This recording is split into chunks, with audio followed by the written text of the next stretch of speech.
Welcome to the Foul Play YouTube channel.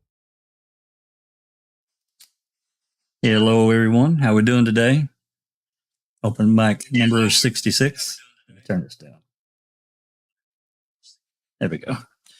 So today, welcome everyone. We thought we would discuss more of the Amber Heard and Johnny Depp scenario and the aftermath of the verdict and how this has played out in the media. And it's not been pretty. And there's so many stories out there that, we certainly can't get through everything. But Alice suggested this, and in recognition of how we know that the Avery and Dassey cases were handled by the media and how they colored and really affected that whole saga. And just to say that, hey, everything that only things that happened at trial is all that matter. Well, legally, I guess that's true. But the media played a huge part in that case, as they do so many others. Well, both cases actually, but because they had 15, 16 months to play this prior to Avery's trial, and then another month of Avery's trial going into Dassey's trial. It's insane. The effects of things that didn't happen. We've discussed it before. The depositions were going on beginning May of 2005, and they ran through the end of October of 2005. But in the meantime, Gregory Allen gets identified in a 1991 cold case. A warrant is sworn out for his DNA in May of 2005. It's collected in June. It's delivered to I say delivered. In June, they went and collected his DNA and did a comparison. There was an arrest warrant written for his arrest for this 1991 cold case in September of 2005. Yet it's not served until December of 2007. So we have this massive, this is a cold case. And we know how many cold cases that get publicized. This was a big thing in 2000 in that time frame because DNA was really coming aboard and they were solving all these cold cases. Yet we didn't hear one word from the media about this, not one. And I think that's a huge. I think it's a really big thing, and how the media colors our lives and where we get our news from. I believe I'm an older guy. I've talked about this before. There used to be at least some truth in broadcasting. A lot of these older, the Harry Reasners and the Walter Cronkite's, and there are things they would not do. I'm not saying that they were perfect because they weren't. And I'm sure that there were things that they said on air that they probably bit their lip. But at the same time, there seemed to be more truth in what they said to the public because they knew that they were feeding information to millions of people. So in today's world, it's just whatever gets the click, whatever gets your attention. And so that's what it's become. And I think it's a really, really terrible and dangerous thing.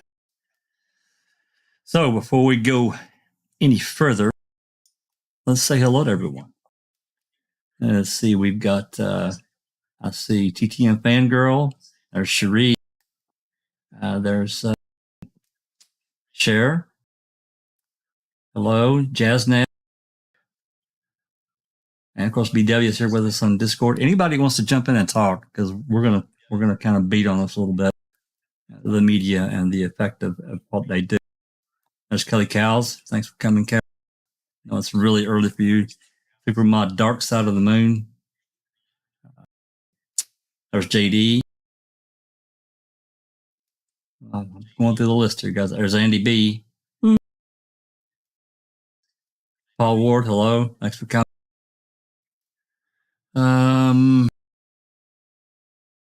Well, hopefully I haven't missed anyone. I'm going through the list here. I don't see anyone else. Certainly no intent to miss anyone, but there's Lovin Malta. Well, hello. I don't think I've seen you before. Welcome.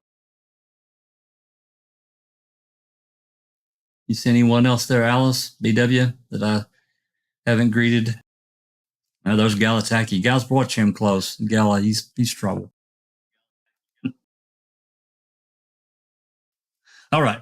So let's get over to who's here with us in the chat, and that's Alice. How you doing today? Hello, everyone in chat. Thanks very much for joining us. Be prepared for a lot of cursey words. Yeah, just a few. BW, how you doing, man? Hi everyone, I'm good, and I can call way Alice. Yeah, so Very well. In looking at what we could present, to everyone, and I'm sure everyone besides us has seen this. If you haven't, you just have to do just the smallest amount of looking around on the internet. For those that are interested. The civil trial itself was. Doc talked about this quite a bit last night. I know Doc's got errands to run. He says he's going to try to listen in. Actually, I see Doc Silkman. Hey, Doc. He talked about the importance of this trial and how interesting it was and how much we learned. And I did. And I live here. Many of us live in the States, and we learned so much about how a federal civil trial probably should go. Judge Penny was brilliant, I thought. She was reasoned, even in some of the worst situations.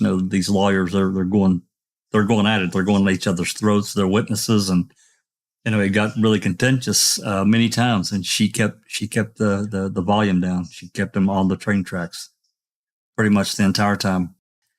Obviously, we don't know the things that are said. When she gets called them up to the sidebar, blah blah blah. We don't know what gets said. We can only imagine and speculate. But I thought she did a really good job. And I've been looking around, as probably many of you have.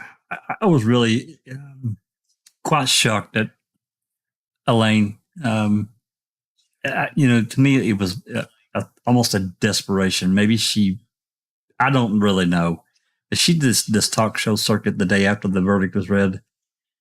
And I think it was a huge mistake. That's me personally. She's a lawyer, and, she's clearly intelligent. But in this trial, I saw her she seemed so scattered and lost so many times. And I don't know if that's from who she was trying to defend and couldn't. She said on this, actually several talk shows, these morning shows, that, they had evidence that they couldn't present. No, they didn't. There was evidence that was not allowed because it wasn't relevant. But as far as anything relevant that happened in the UK trial, it didn't apply, and it had no real relevance.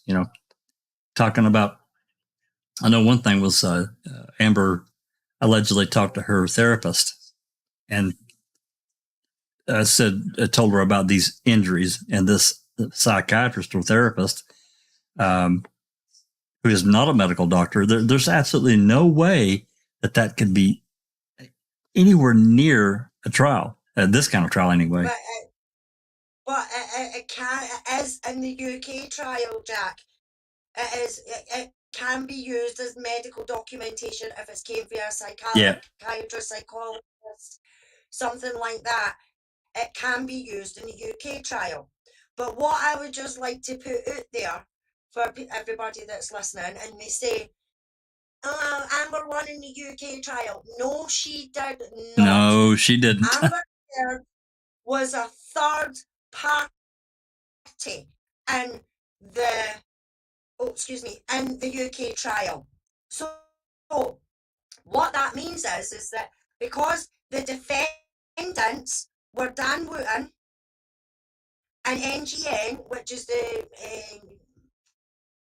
something group newspaper or something like that, but it was the Sun newspaper, they were the defendants. So they're the ones that have to prove what they printed. She was only a witness. And That's because right. she was only a witness, she was not open to the discovery. So her emails, her text messages, her phone calls, things like that did not. That's why the audios did not get put in to the UK trial, because she was only a witness. Correct. Nothing else. That's right. She didn't gain anything. She did not win that trial. She did not, because it wasn't ours to win. That was the Sun. Elaine brought it up though, and all the morning shows. It's the only way she could get a modicum of victory for Amber is to lie and say, "Oh look, Amber won in the United Kingdom." When in reality, people know Amber wasn't even getting sued in the UK trial. It was the Sun newspaper. Yeah, Kelly's got a good comment. She says it's known as boosting hearsay. Her therapist documents are not permitted in the U.S. court. That's right. It's not. Yeah, exactly. So that's why it never came in. But here in the UK, it can be used. There is a great guy that I've came across, and Reality Check came across as well, and he's called the Black Belt Barrister. And a barrister is the ones that you see that wear the funny wigs with the black cloaks. Yeah. You've got a barrister, you've got a solicitor. A solicitor is the one that collects the information, all the facts, all the evidence, and things like that. Then that gets handed over to a barrister, and then the barrister goes into court and debates the case in court. That is the difference between a barrister and a solicitor. And Black Belt Barrister is his YouTube channel, and he is breaking down the UK case, and he's actually a practicing barrister here in the UK, and he's broken down the facts and everything perfectly for you to be able to understand in layman's terms. Yeah, thank you for explaining that, because I wasn't exactly sure. I'm sorry. Thanks for breaking that down, because I didn't know how it worked. Yeah. A barrister is the ones that you always see on the TV with the funny wigs, the white wigs and the black gowns sort of thing. And they're the ones that go in and talk about it in the courtroom. And even though here judges, barristers, even other judges and solicitors don't like going or even saying, no, that judge got it wrong, right? They just don't, right? So he said, in his opinion, as a barrister, some of the things that happened in the UK trial should not have happened. Period. So for these people to keep coming back, the fucking amber stands and whatever you want to fucking call them, the delusionals is what I call them, keep going on about, oh, she won in the UK trial, this was in the UK trial, that was in the UK trial. Was it? Fuck. She won nothing. She had nothing apart from being a witness. So it was her opening her mouth and saying, this happened, this happened, this happened, this happened. And that was it. There was no investigations done, no looking into the trial or anything like that, because what you've got to remember about the UK newspapers and media is they're fucking charlatans. And they will go to any lengths whatsoever to get a fucking story. Yeah. That much so that they cloned a young girl's phone who went missing and who was dead at the time, and they activated her fucking phone, making her parents and that think that she was alive.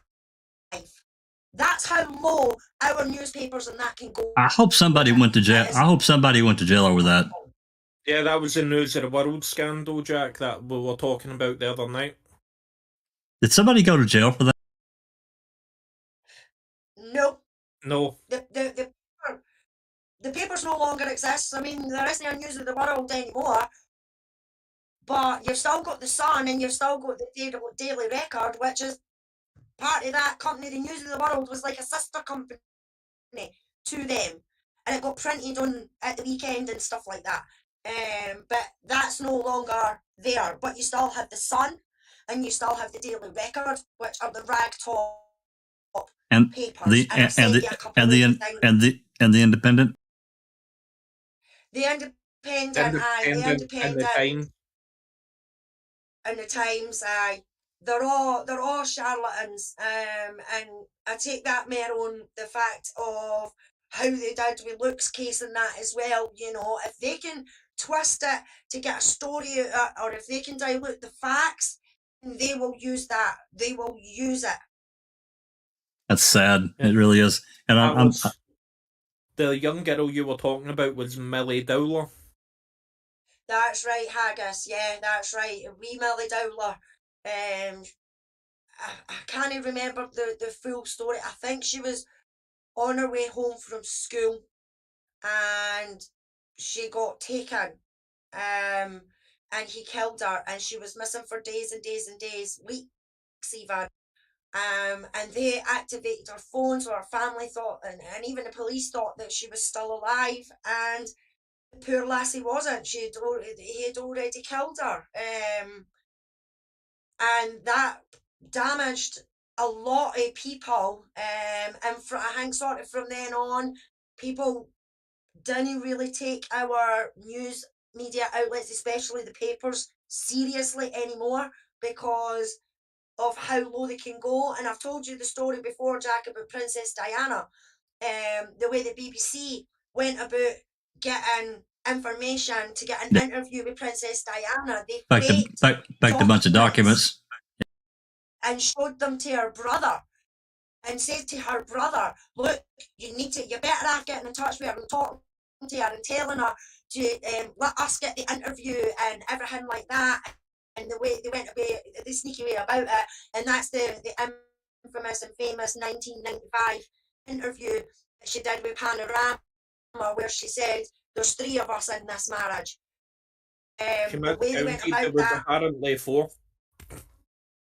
Yeah, how they went about that, and then when they actually had her in the room, and the way they questioned her was unbelievable. And by then it was too late. You know, the interview was starting and things like that, and you could see on her face, you know, oh my God, what did he just ask me, sort of thing, you know. But they didn't care, and they don't care. Right. Well, I pulled up this spirograph that I think Rhonda put it up, and BW also gave me another link to it. This is the UK trial, and a lot of the people, it look like many people, I'm not going to say everyone, that is tied around the UK trial. And, you know, the connections to one to another are really important.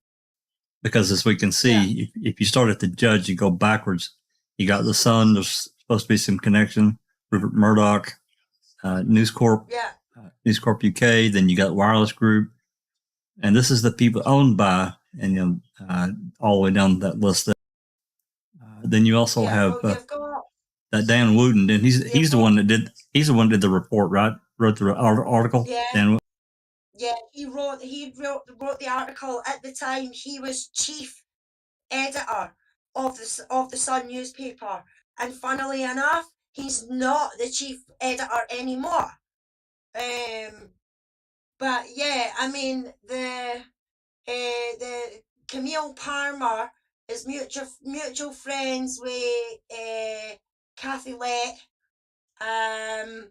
who hosted a private dinner party during the trial. Let's see that. During the friggin' trial.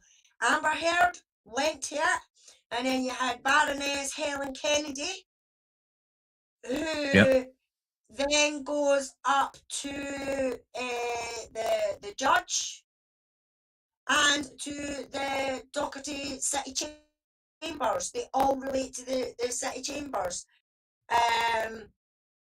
You have a guest appearance on International Women's Day in 2019.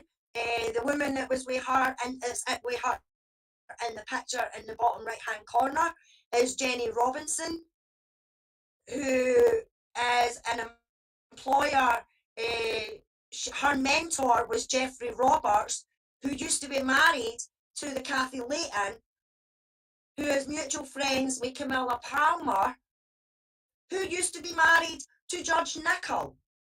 Oh, brother. Who is married to Judge Nicol.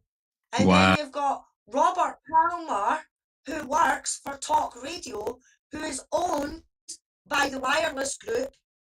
And the Wireless Group is owned by News Group. And the News Group is owned by fucking Rupert Murdoch, who owns The Sun.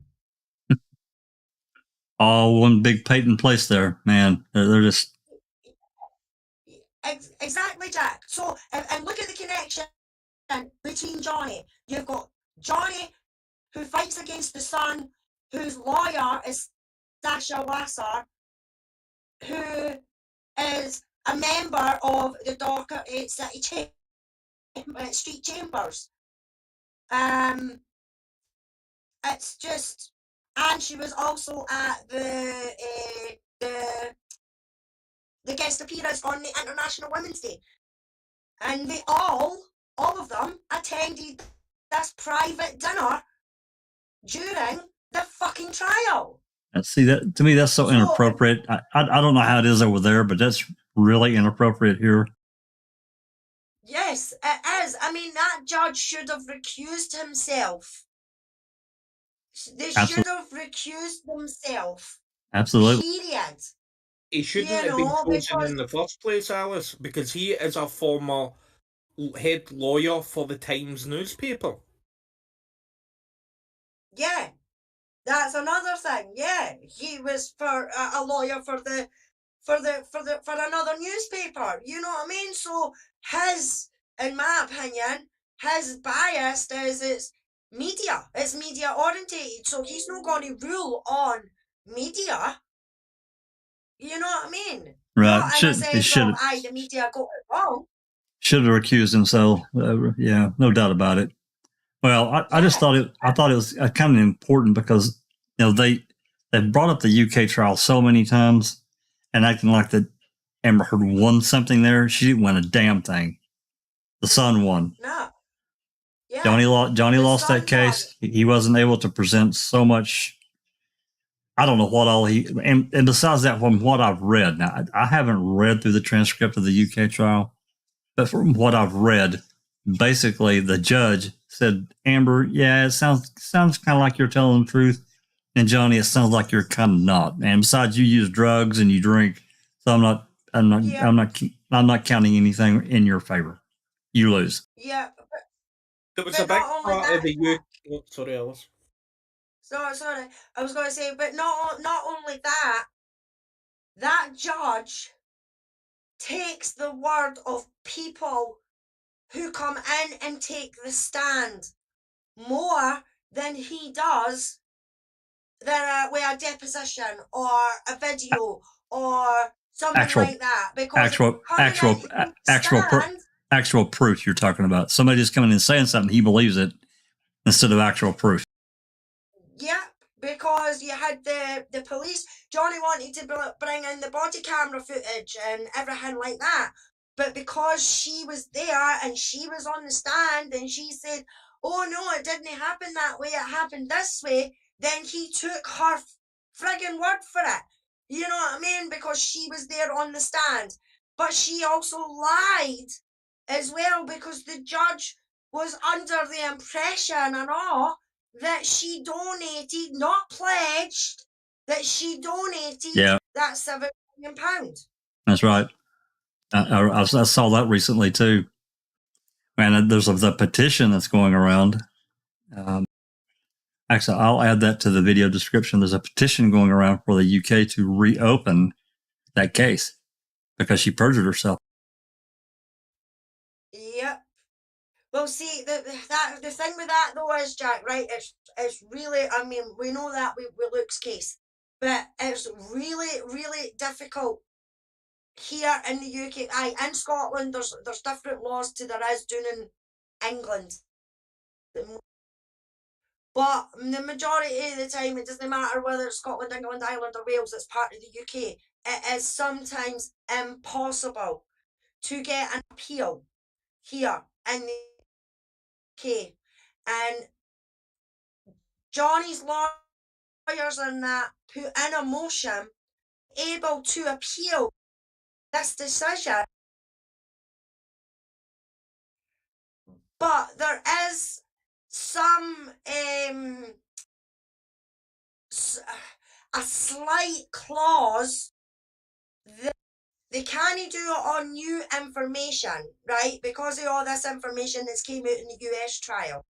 Right. They can't bring that in as new evidence, right? That's not going to happen. It's not going to be because these recordings and that came out and everything like that. The only way it's going to be that she can get that he can appeal is if the inquest person sees that she perjured herself, basically, and if they think it's sufficient enough, then it could get reopened. But I wouldn't hold my breath. I really wouldn't hold my breath, because it's gone up against a news outlet as well, not just the court system. Kelly made a good comment. Kelly Cowles, UK judge based most of his decisions on the fact that he thought she donated all the money, so he didn't see motive for her to lie. Yeah, and that's what I've read too, Kelly. Yeah, but don't you know, actually paying the money and pledging it is the same thing? Well, certainly it is to her. See, you go down the cleaning aisle, there's plenty of pledge in there. She can go down there. I know Camille destroyed her ass over that. Yeah. Anyway. Camille actually had to berate her to get an answer. Camille had to go, no, answer the question, did you pay? Yes, I pledged it. She's like, no, did you pay it? Yes, I pledged it. And it was just a roundabout of her going, I'm just going to keep on saying I pledged it rather than paid it. Yeah, and Camille's like, that's not what I asked. That's not what I asked you. She put her foot on her. Oh, yeah. Well, I mean, funnily you should say about the pledge, Haggis. I was over here, Jack. We've got like a furniture polish, for your wooden tables and things like that, and it's called Pledge. We have that here too. And I was walking down the aisle the other day there, and I seen the Pledge, and I just burst out laughing, and I started getting funny looks. Of course, yeah, we've got that here. It's been sold for decades here in the States. So. Okay, well, yeah. I just wanted to cover that part of the UK trial so people can truly understand. Amber didn't win shit there. She was a witness. She testified. The judge believed her. End of story. She didn't win anything. So the son won. So anytime you hear Elaine blabbering on about the UK trial, ignore it. She didn't win anything. Well, it's funny how you haven't seen Elaine over the past few days. I think she's been told to stay off TV. Well, that's kind of what I want. I kind of wondered if she said that the first thing that Amber said after the verdict, when they got along, was all these, it's a setback for women. I bet you that was not the first thing Amber said. I bet she had a screaming fit towards Roddenborn and Elaine and blamed everything on them. I'd bet on it. If I had real money to bet. I'm surprised our first comments were anybody got a loan of £10.3 million or dollars. Yeah. There was a website that I looked at. I got cancelled. It got taken down. Aye. I think when it got taken down, they'd raised something like $1,700 at the time it got taken down. There's one. You talking about a GoFundMe for Amber? Yeah. My wife was telling me she saw one that had over $1 million in it that they took down. Had $1 million. Well, it was only 17. The one I saw was 1,700, but that might be on GoFundGo or something. Oh, well, I was thumbing through the other day, and I noticed it immediately. Like the rest of us did, this disparaging reports between, and when I saw it off and on throughout the trial of what the big main media were reporting and what actually happened at trial. They were wrong. They were saying things that was like, what? That's not how. That's not what it was. That's not how that happened at all. And in fact, that they were. That it was televised, Jack, because everybody could see through the lies and manipulation. Absolutely. So, I'm of course, everybody knows I'm a Reddit guy, and I was on Reddit thumbing through, and as everybody can see, this was posted 3 days ago, and this person went through and collected a bunch of headlines from mainstream media and their attempts to gaslight people, and this is exactly what it is. I'm going to click on this, see if we can expand, make it bigger. That way it's easier to see. And we can see these various headlines. These are from around the world that they collected. The Guardian, Amber Heard Johnny Depp trial was an orgy of misogyny. What? What? All the women supporting Johnny Depp, all those female misogynists. Oh, how will we ever get on in the world when even the women are turning into misogynists? The Mary Sue. This is a devastating and dangerous day for survivors of domestic abuse. What? It's a devastating day for people that try to lie and get somebody in trouble. I don't care if they're a multi-billionaire or somebody that owes $10,000 million. It doesn't matter. You don't lie to get someone in trouble to screw them over. The next one, this is Teen Vogue.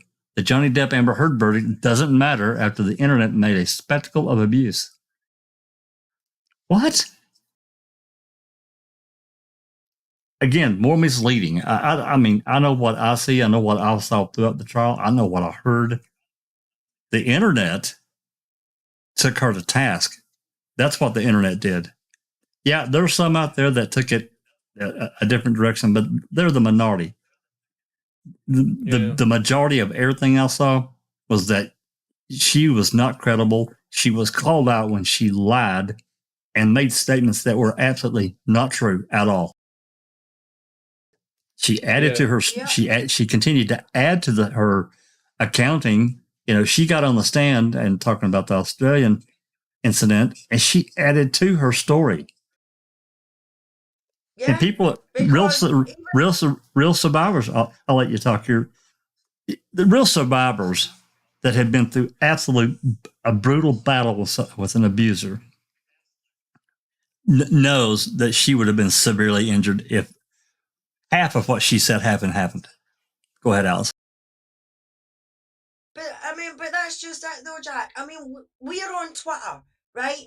And I can't count on one hand how many times I have seen a comment from an actual survivor saying that they do not believe her, and the things that she's done and that she has said has triggered them severely. Why are they not reporting on that? You know what I mean? Why are they not reporting on the fucking lies she told? You know what I mean? But no, it's poor Amber. We have to believe poor Amber. Because if it was Johnny Depp that was on that fucking audio call saying, oh, I didn't punch you, Amber, I slapped you. Oh, it would be a completely different fucking story. But because it's her, she was defending herself and everything like that. And another thing I want to put out there, especially to the fucking mainstream media, it was not mutual abuse. There was only one fucking abuser in this relationship, and that was Amber Turd. Yeah, the only real mutual abuse that I saw was when they were cussing each other. Yeah, okay. They're a married couple and they're fighting. And anyone that's been married any length of time, it's going to happen, right?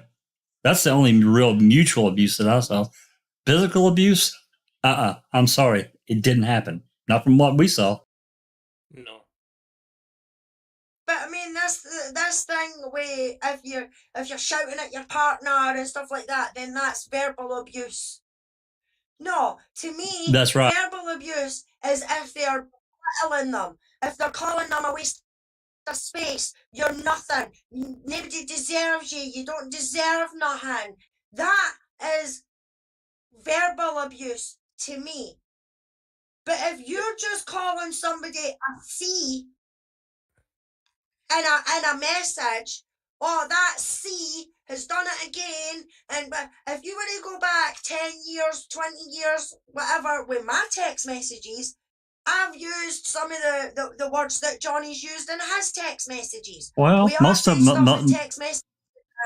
Most of us that are adults have, Alice. I mean, we're not angels, you know. Yeah, exactly. But the way they're trying to portray it is if you've sent a message to one of your friends or whatever and called your wife a C or a bitch or something like that because you've just had an argument or she's nagging at me again or whatever, then that's you being abusive. No. No, in my opinion, no, it's not. You're frustrated. You're taking your anger out in words to somebody else, not to your partner or whoever it was. So that shouldn't be held against you, especially in a frigging court of law.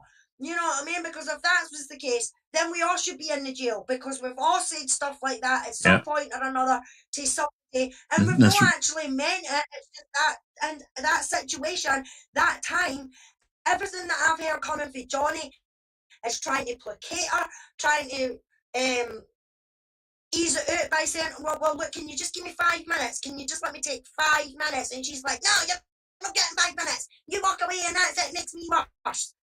You know what I mean? So it's just so infuriating. It's so infuriating. And the way the media have portrayed this, and the best part of it is that how many millions and millions and millions of people have tuned into this actual trial that know that these headlines that's on the screen and everything like that now are ridiculous and biased and one-sided. Yeah, let's go through a few more of them. BuzzFeed, that's a pretty big one. Why the Depp v. Heard trial was so exhausting to watch. The Johnny Depp defamation verdict against Amber Heard was a gutting experience. You know what was exhausting? Listening to Amber describe, try this horrible acting job that she did on the stand twice, not once. Why she felt the need. That was such a huge mistake for her to get back up there on stand. Camille absolutely destroyed her. Why they thought, if I would have been Elaine and Ron Bourne, I would have sat on her and said, no, you're not getting back up there. You're not doing it.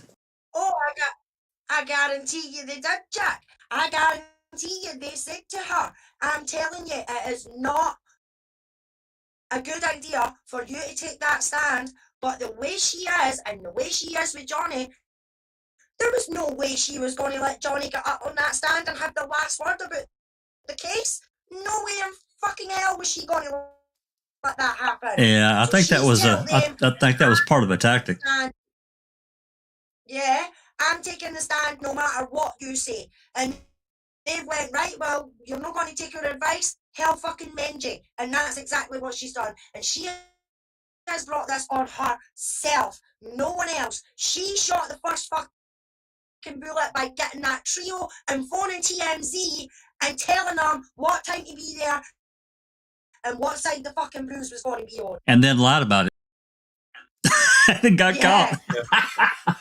Anyway, let's go through another one here. Let's go through a couple more here. The Global Circulate, I haven't heard of this one. Amber Heard Johnny Depp trial, survivors sickened by verdict. Think, it looks like an NBC logo, little peacock. How the Johnny Depp Amber Heard trial, her jury got it wrong twice. No one should have won. Everyone should have lost. What the? No. The Salon, that's pretty big. As Johnny Depp wins his defamation suit, believe all women, unquote, loses. The outcome advocates for domestic abuse survivors have been fearing will resonate throughout the culture. No! Rolling Stone, quote, men always win. Survivors sickened by the Amber Heard verdict. It didn't matter what the verdict was. As one domestic violence survivor puts it, this case is my worst fear playing out on a public stage. What? The Rolling Stone shouldn't be commenting on anything like this with their past history of reporting on violence of this nature. You know, another part of the problem, we talked about this, you know, to the people that are on in the live chat and listening. We had a brief conversation about this earlier, and I'll tell it again. I don't know how many people follow the Umbrella Guy on YouTube. He's really done a pretty fantastic job in his reporting. But this Washington Post reporter, this has happened in the last probably 36 hours. I can't remember the exact time, but this is really recent. This Washington Post reporter wrote an article and said that she had contacted that Umbrella Guy to try to find out how much money he's made during this whole trial thing. Well, the fact is they hadn't contacted him, and he made a post or whatever, something calling her out. Well, then the Post printed a retraction. Blah, blah, blah. I haven't even read the retraction. But that's not... It wasn't even a full retraction, Jack. You ought to read the retraction. It would sicken you. Yeah, I haven't read it. If somebody wants to try to find it right quick, that's something we can pop it up there. But within an hour, this reporter did contact him. But even now, she's not taking responsibility for lying. They hadn't contacted him at all. And this is part of the problem, taking responsibility. And I personally, I can't speak for everyone. This is a good part of what I saw during the trial, is that Amber blamed everyone, literally everyone but herself. And mainly Johnny, but she also blamed other people. These people coming out of the woodwork, they want their 15 minutes of fame. Yeah, and she said that this is the second time she testified, and Camille was just marching through her like a soldier, and she was saying, I never did that person talking about the motel manager guy. Just wanted their 15 minutes of fame. She even said it about Kate Moss. Kate Moss is one of the biggest supermodels in the world ever. And she's going to come out for 15 minutes of fame and lie for Johnny? What? So, yeah, sorry. Exactly. And what did Elaine do as soon as the trial was over? Exactly.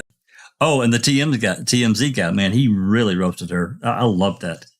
I loved what he did, because she said it to him as well. And he said, "Well, deserves a knighthood for his response to her." By the way, my God, that was one of the best moments of the trial.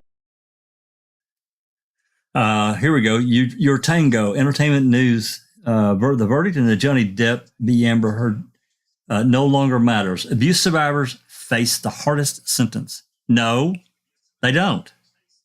Abuse survivors, people of abuse, need to be listened to per case and investigated. I'm sorry, that's just the way it is.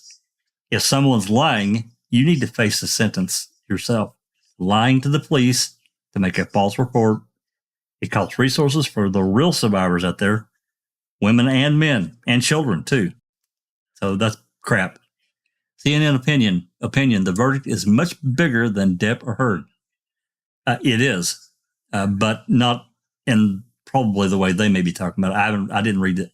Guys, I want to be clear here. I didn't read these articles. This is just going in along with how the media has reported and still trying to back this whole thing that Johnny did what Amber accused him of. And I don't care. I didn't see it. And if I thought for 1 second that he did, I'd be climbing up his ass. I'm telling you. The Independent, and you guys said that was another rag. I don't read it either. Amber Heard didn't ask for any of this, but the verdict will change her life. this was not a case about whether or not abuse took place. Yes, it is. Everyone seems to have forgotten that. It most certainly is a case about if abuse took place.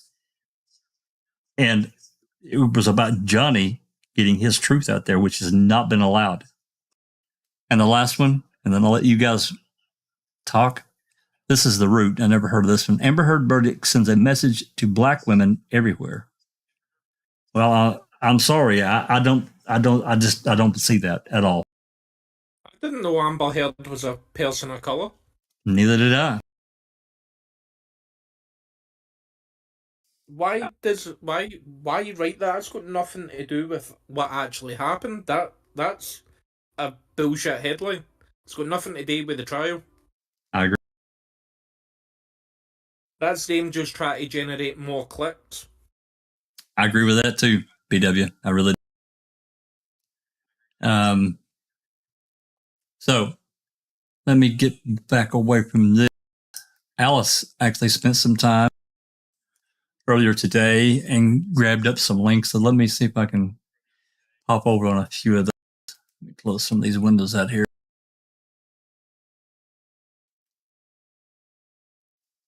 Okay. And thank you, Alice, for doing this. I really appreciate it. It's a great suggestion. That's no problem, Jack. It's just to show the folks the media over here are just as bad. They're all saying, well, no, them all. I mean, I think I found a couple that actually said that what she's done to herself, sort of thing. But I think one of them was the Daily Record, which doesn't fucking surprise me that they had a headline the way they've had it. The Sun and BBC News chat that was with somebody, and I gave you the timestamp because it's a bit windy at the beginning, but it's this woman that says that how it's detrimental and how it's pushing back victims and everything like that. No, wait a minute. Why is it, how is it Johnny Depp that is pushing these women back? Johnny Depp wasn't the one that got on the stand and said that this SA happened to her and everything like that, and the way it happened, and went into detail about it.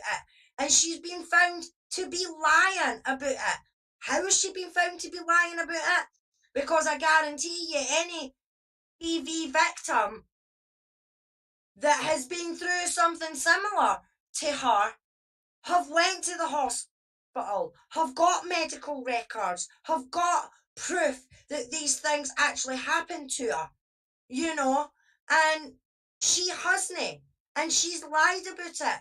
Why are they not on the side of the truth? The truth. This is what's going to be detrimental to real victims. You know what I mean? Is the fact that she's went into a court of law and swore on oath that these things have happened to her, and then as the evidence has progressed through, that Johnny has produced evidence, medical records, everything like that, the things that you can do for evidence, and she's proved none.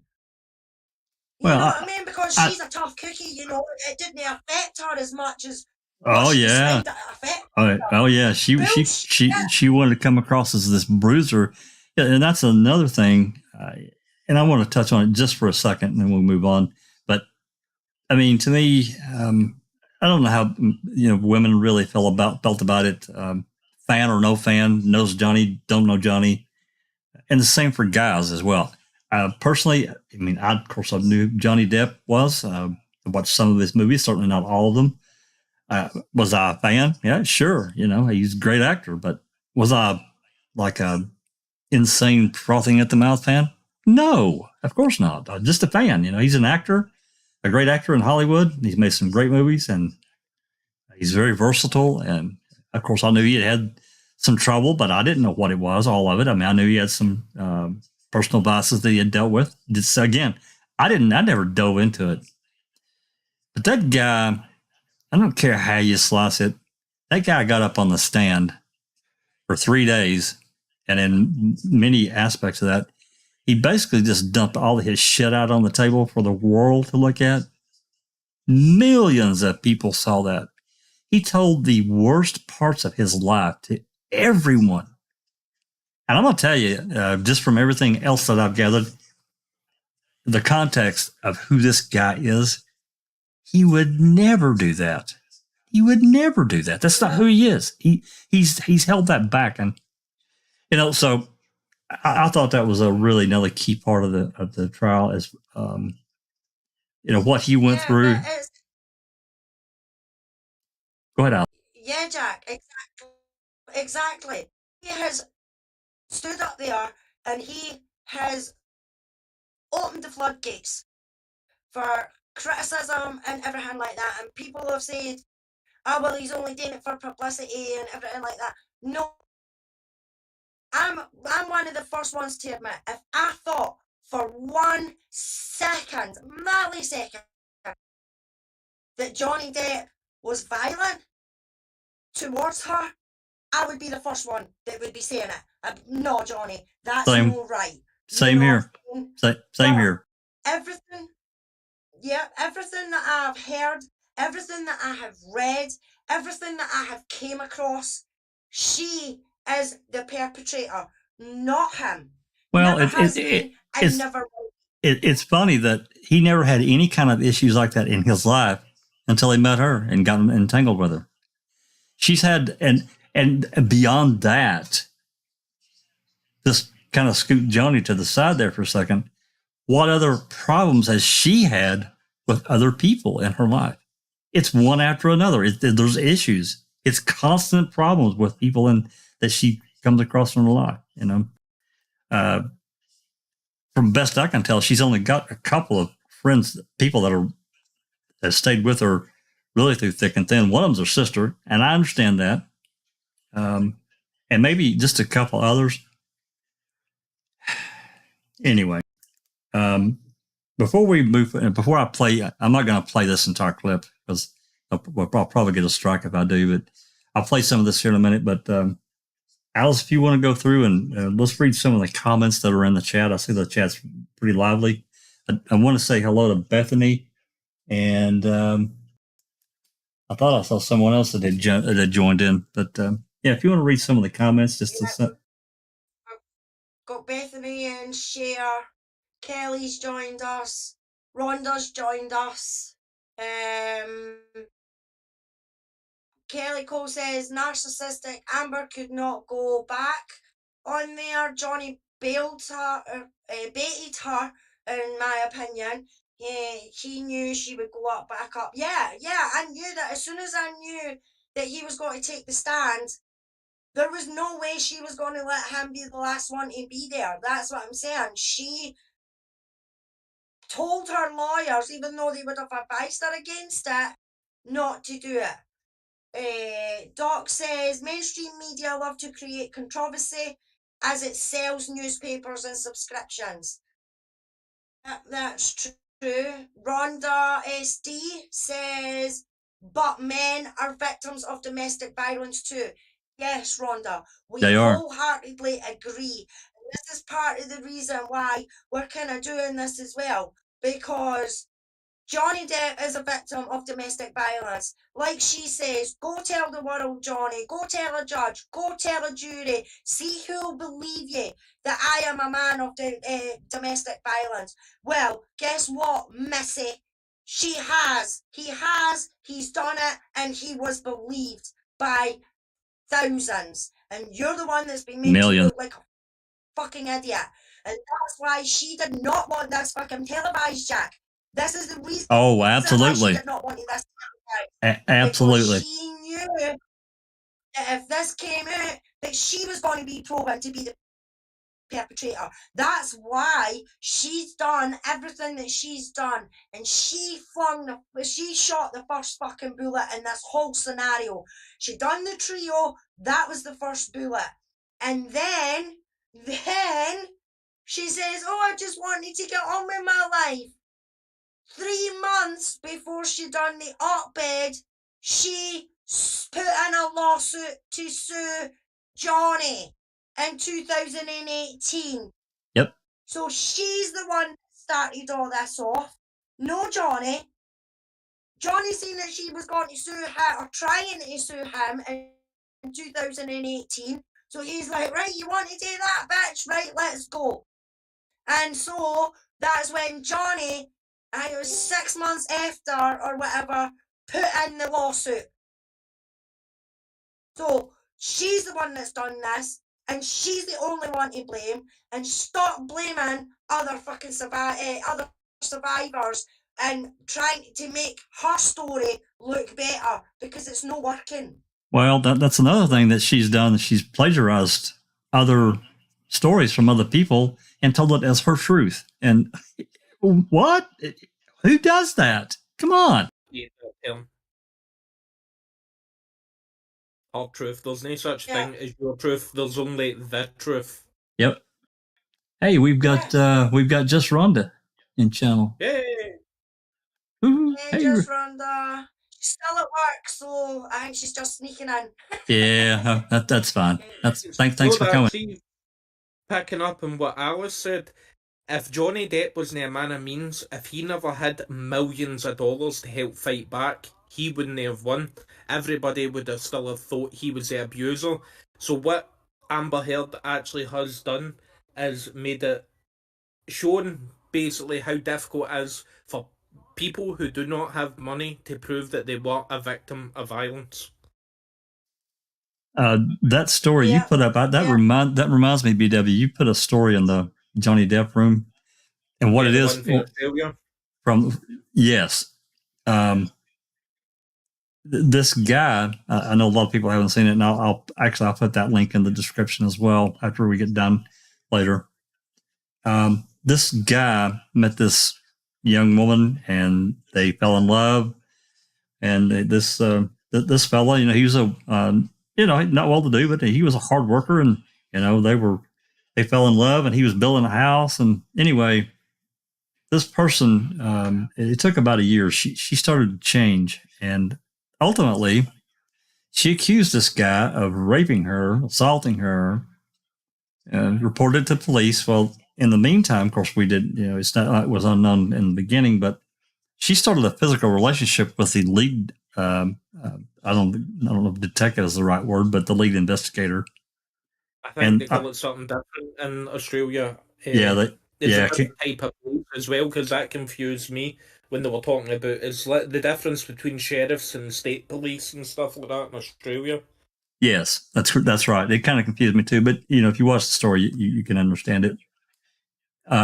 Anyway, ultimately, he got arrested, charged with all this different things. Of course, his dad went absolutely insane with anger, because this guy, he was a good guy, never been in trouble at all, just a hardworking guy, just a regular guy, Anyway, he ultimately got sent to some horrific prison there in Australia, and in the meantime, this woman that he married moved. This police officer moved into this house that this guy had built and was paying for, with his children. And on top of that, this girl accused the father of this guy in prison of some more crap. And anyway, ultimately, this case got passed on up the food chain because it kind of got bigger. Well, she started investigating, and she found out a bunch of really that this girl had lied. And then when she found the first lie, she continued to investigate, and she found more lies. And in one interview, I think she lied to her 4 or 5 times, and she knew she had lied to her. And when it was all said and done, the guy got out of jail. This family, it split the family. The mom and dad divorced, I think. It's cost them to date so far over $600,000 to defend and get this guy out of jail. And they're trying to get compensation from the Australian government, I guess, but it's like, because part of this was the problem of the police believing her they didn't do any real investigation at all in the beginning until this got passed on to, I can't think of that lady police officer that got a hold of the case, and she did dig into it. So Yeah, but that's just it though, Jack. I feel it for young lads and men altogether, you know. All it takes is for somebody to say they raped me or they touched me inappropriately or they said, hiya, darling, and I said, I mean, you can't even call a female darling anymore or honey or, you know, it is ridiculous. It is getting ridiculous about what you can say and what you can't say. Can't even be polite, you know, and it means nothing. Say, hey, hello, darling, or yeah, it's bad. There was another. You say that and you end up on a register for the rest of your life, and you haven't even done anything. You're right. Yeah, there was another. Exactly. There was another case that somebody else had put into the Johnny Depp room. It wasn't as bad as this one, but there was another guy that fell in love with this woman, and everything was going great. They were living together, blah blah blah. Anyway, he comes home one night, and he's working 2 jobs. He gives her everything. He's spent hundreds of thousands of dollars on her. He gives her whatever she wants because he's so in love with her. He was blinded by it. He comes home, the apartment's a wreck, and she runs out, gets in this elevator. Thank God for CCTV. She punches herself twice in the face, runs off to the police department, says that he's beat her. It was it's crazy. But thank God for CCTV, they caught that on camera. Yeah, but that guy's still living with the consequences of that as well, because she bled that man dry for months. Oh, absolutely. Yeah, he's still trying to recover. The poor guy was working something like 3 jobs to keep her in a life that she wanted. Yep. And he was so blinded by love for her that he just did it, you know, to make her happy. And it was a hard lesson for him to learn, but I think he learned it, unfortunately. Yeah, definitely. All right, let's play a little bit of this recording. I'm not going to play much. I don't want us to get, I'm doing this, as a rebuttal, and I think we're okay by doing that. Rebuttal reasons, we're allowed to play segments and clips of different things out there. So this is for rebuttal purposes. Let's listen a little bit of this and see how this goes. If you're here on YouTube, you're probably going to have to, and Discord, you're going to have to unmute YouTube for a minute. So here we go. Welcome to the programme. Well, we'll start with that breaking news out of the United States. There has been a verdict in a trial watched by millions around the world. A Virginia jury has found that Amber Heard defamed her ex-husband Johnny Depp and has been ordered to pay $15 million in damages. In a statement, Johnny Depp said the jury had given him his life back. Amber Heard said the disappointment she feels is beyond words. Well, let's go straight to our correspondent Namia Iqbal, who is outside the courtroom in Fairfax, Virginia. I've been watching this over the past hour, Namia. You've been right there. I mean, the first part, let us just get to the point when the jury and the judge came in, everybody was standing up, and then it turned out that the paperwork hadn't been filled out correctly, and out they filed again. That's right, because the jury of 5 men and 2 women had to also decide what damages they were going to award both individuals. So they had to go away and fill out that part of the verdict sheet and decide what damages. And that led to this whole flurry of speculation, because if you're awarding damages, it means that somebody has won. And then a short while later, they delivered their verdict. And as that verdict was delivered, which ruled in favour of Johnny Depp, the reaction outside court was quite something. You have a lot of Johnny Depp supporters out here. They've been here for the 6-week trial. It has overwhelmingly been in support of him, and they started shouting and yelling and cheering and shouting, Johnny, Johnny, Johnny. Just to remind you again of what this case was, he brought this 6-week trial, 6-week court case after an opinion piece that Amber Heard wrote in 2018 for the Washington Post, in which she talked about what it was like to be a victim of domestic abuse. She never named him in the article, but he claimed it ruined his career, that it led to reputational damage. So he sued her for $50 million. But here's the bit where it probably slightly gets a bit confusing, in that she brought a counterclaim against him. She claimed that he defamed her when he and his ex-lawyer called her allegations of abuse a hoax. So basically, both of them were suing each other. accusing each other of defaming one another. And so the jury had to decide on both cases today. They delivered 2 verdicts. And in the case of Johnny Depp, they found that Amber Heard did defame him. And that is quite something, because here in America, you have to get over a pretty high bar.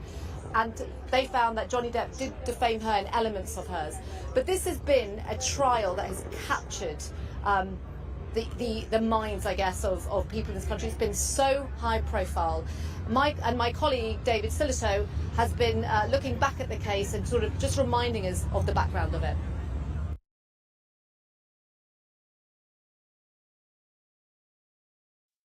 Okay, let's pause it right there. And she summed it up relatively well, I thought.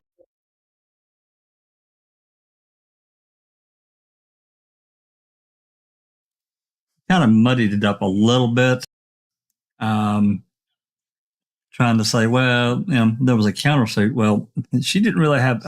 I don't know that Amber didn't have a choice, but she actually did. But this whole deal about not naming Johnny in the op-ed piece, come on, she didn't name anyone else. Yeah. She wasn't living with anyone else. Absolutely ridiculous.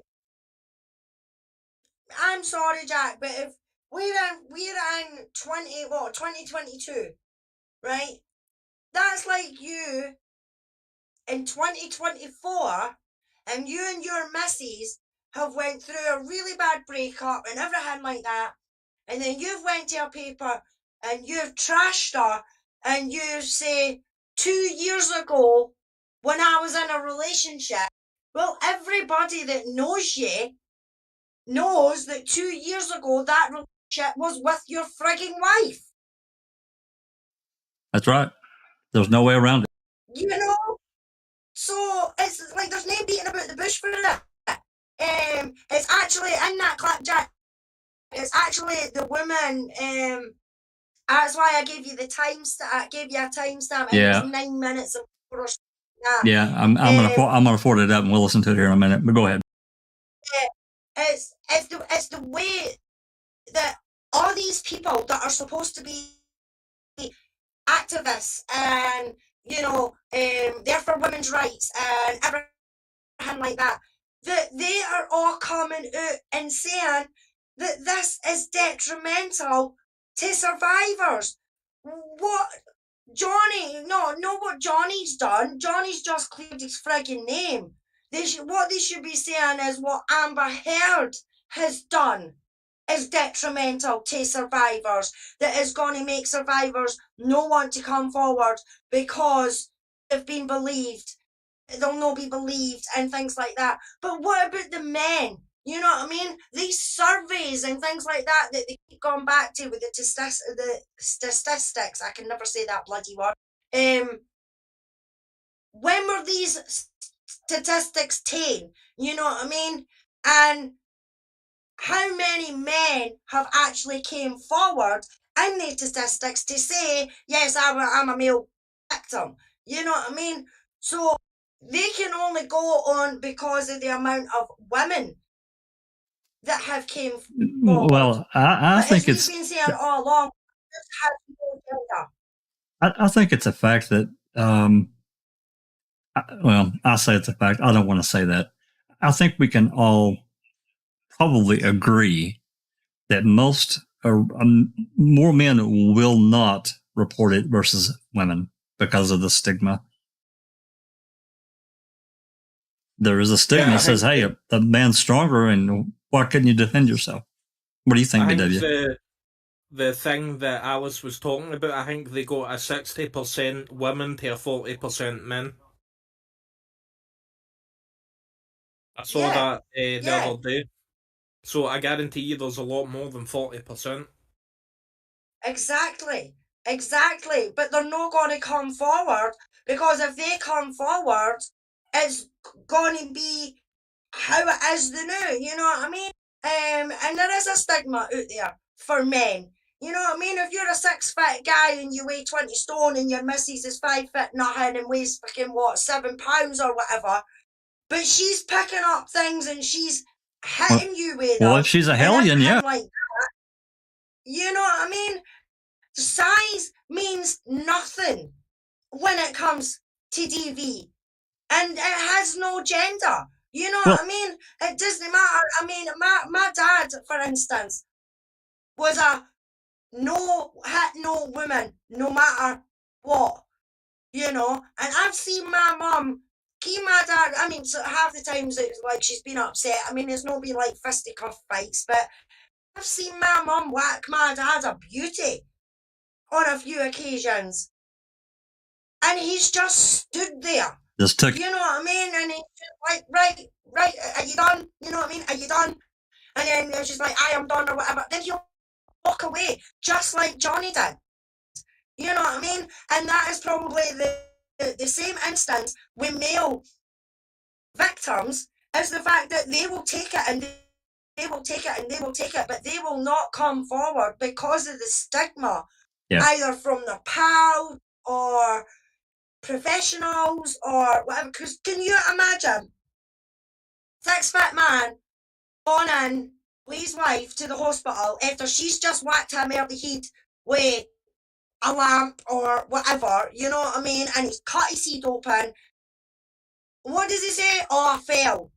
You know what I mean? I walked into a door. Why is it we have to watch out for these signs for when women say it? Oh, I walked into a door, I walked into a cupboard, I fell in the street. You know what I mean? We should be looking out for these symptoms with men as well, because it is exactly the same. And a lot more men need to try and swallow their pride, forget about the stigma of the situation, and come forward. If you are being abused, no matter whether you're male or female, you should come forward. You should get help. Reach out to somebody. That's right. You know, funny. The Samaritans. Funny enough, I started watching Law and Order Special Victims Unit, and an episode in season 3. I actually watched it last night, and this male stripper got called to a party, and this male stripper got raped hard, and he reported it. But he filed a lawsuit first because he was trying to find out who all was there, because he didn't know names, you know. And anyway, he reported it, and it was a really considering, you know, what everything's going on now. It was really interesting how they played that out of course, it's entertainment value, but they pull a lot of their stories from the headlines. I don't know if it's an actual case or not. It being Dick Wolf, it wouldn't surprise me if there are elements that have actually happened in New York or wherever, and they wrote a story around it. So, but I thought it was interesting how that all played out, because this guy, you know, he's a 6'1", 180-pound guy that, you know, clearly could defend himself. He worked out and all that kind of stuff, but somebody there had a weapon. You know, they had a letter opener or knife or something. I don't know. So and then they were saying, well, you know, he got excited enough that, you know, they could do that. But that's just a natural function of your body, right? Because it happens to women too. That's a proven thing. So that's not just, so they tried to use that against the guy. Said, oh, well, he got excited, therefore it couldn't have been R. He couldn't have been assaulted. Well, no, that's not true at all. I mean, when you're young, I mean, I don't know about, you know, most guys will tell you, you know, the wind blows and you could have action. You could have movement, you know. And I don't mean to be crass or anything like that. That's just the truth, you know. So yeah, well, that is the truth, Jack. Most young men walk about for the ages of 14 to 21 with 3 legs. It's as simple as that. That's right. That's the truth. So, all right. You know, all this. Are there any comments we need to get to, guys? I've been trying to kind of watch. Oh, the dark side's got to go. She's got to work. You know, dark side. I know you got to work, but come on. Don't they know that we have? I'm kidding. You have a wonderful night. Thanks for coming. I see Rhonda SD. I don't think we said hello to her. We've got Sheila Smokey came along. Hey, Sheila. Yeah, Bethany's Dassey's there as well. Yeah, I'm trying to see if there's any more comments that we. Yeah, they need to stop spewing that it's an American right. First Amendment isn't a right to say whatever you feel about anyone. Yeah, exactly. I mean, yes, you've got your First Amendment and everything like that, but your First Amendment comes with consequences. You know what I mean? Yes, you can say what you want, but there is also consequences to say what you want. And it's like if you go out and you rob a bank, there's consequences. You know what I mean? Well, you go out and you slander somebody, there's consequences. Somebody said there was freedom of speech, but that doesn't mean there's freedom of consequences, because you can't go and say a bunch of stuff about someone and destroy their life just for the hell of it. You can't do it. It's not allowed. I don't care First Amendment or not. I'm a big First Amendment believer. Freedom of speech is the right to call somebody a twat, but you do not have the right to slander them in the way saying that they did evil things to you. That's right. Yeah, exactly. Bethany, like the microwave story, not even an ounce of truth. Took it from another headline. Yeah, she took it for the Roonies. Wait, what, Alice? What? Are you kidding me? Yeah. No, yeah, Jack. There's a case here now that's being fought between two footballers' wives. They're called the Wags. And it's Colleen Rooney and a lassie, Rebecca Vardy. And what happened in that situation was things were getting leaked to the press about me. So what she did was she put a fake story, and she told one person one story, she told another person another story, and she told another person another story, so that whatever story got leaked, she knew where she could go because she told 3 different stories. So the one that made it into the press was the person that she told that story to. And it turns out that it came for this Vardy's account. But they're in courts and that, the new fighting, because one's saying, oh, it might have been my account, but it wasn't me that done it. And she says in her motion to the court that the death threats and everything like that she's been getting, she's even been getting threats that people are going to put her baby in a microwave. Oh my God. Right? So, when I heard that coming out of her mouth, and I spoke to somebody about it a wee while before, we are taking the Rihanna story of, there's nothing behind his eyes, it was just black, it wasn't Johnny. So she took that to Rihanna. So she's plagiarized another story. Yes. Oh my God! I know there's so many. There's so many. I know that she's taken from other people and made her own. It's crazy how somebody would do that. Oh my God! Well, the microwave story is from a case here in the UK that I think is still happening. It's not even came to a conclusion or anything like that. And when she came out and says, when Rotten Arse says to her, tell us how this has affected you, Miss Heard. And she says, oh, it's awful. I've had death threats. I've had death threats. And they've even threatened to put my baby in the microwave. I was like, you fucking liar. Wow, I had not heard that story from over there. I did not know. Thank you. Okay, Kelly. That's why we all heard that we were laughing our heads off because we were like, you just plagiarized that for Rebecca Vardy. Wow. Yeah. Sheila Smokey's got a comment as a survivor myself. AH didn't show any signs of being a battered woman. And that's another thing that I saw as well. And I really noticed it in the recordings. That was really one of the true tales. The video that got leaked to TMZ, we've talked about that one a lot, and I'm sure it's going to get discussed more. What happened there was so terrible. You know, Johnny gets this terrible news, And instead of her going over and said, "Hey, baby, what's wrong? Let me help. Tell me what's going on. I'll help you. We'll get through it together." Oh, no. Her first reaction was, "Let me record Johnny being pissed off." She, I'm guessing she knew why. I don't really know. It really doesn't matter. She's going to sneak a camera and record him being violent towards his kitchen. She wasn't afraid of that, of a damn thing. She wasn't afraid. Was she hell? The way she goaded him and that fucking horrible cackle video that she does. Oh, that other one. She goaded, the way she patronizes him, the way she pushes him and pushes him. That's not a domestic violence victim, because they do everything and anything not to have that. Not to provoke their abuser like that. Absolutely. They're afraid. They're afraid they're going to get the other person's going to go ape shit and beat the crap out of them.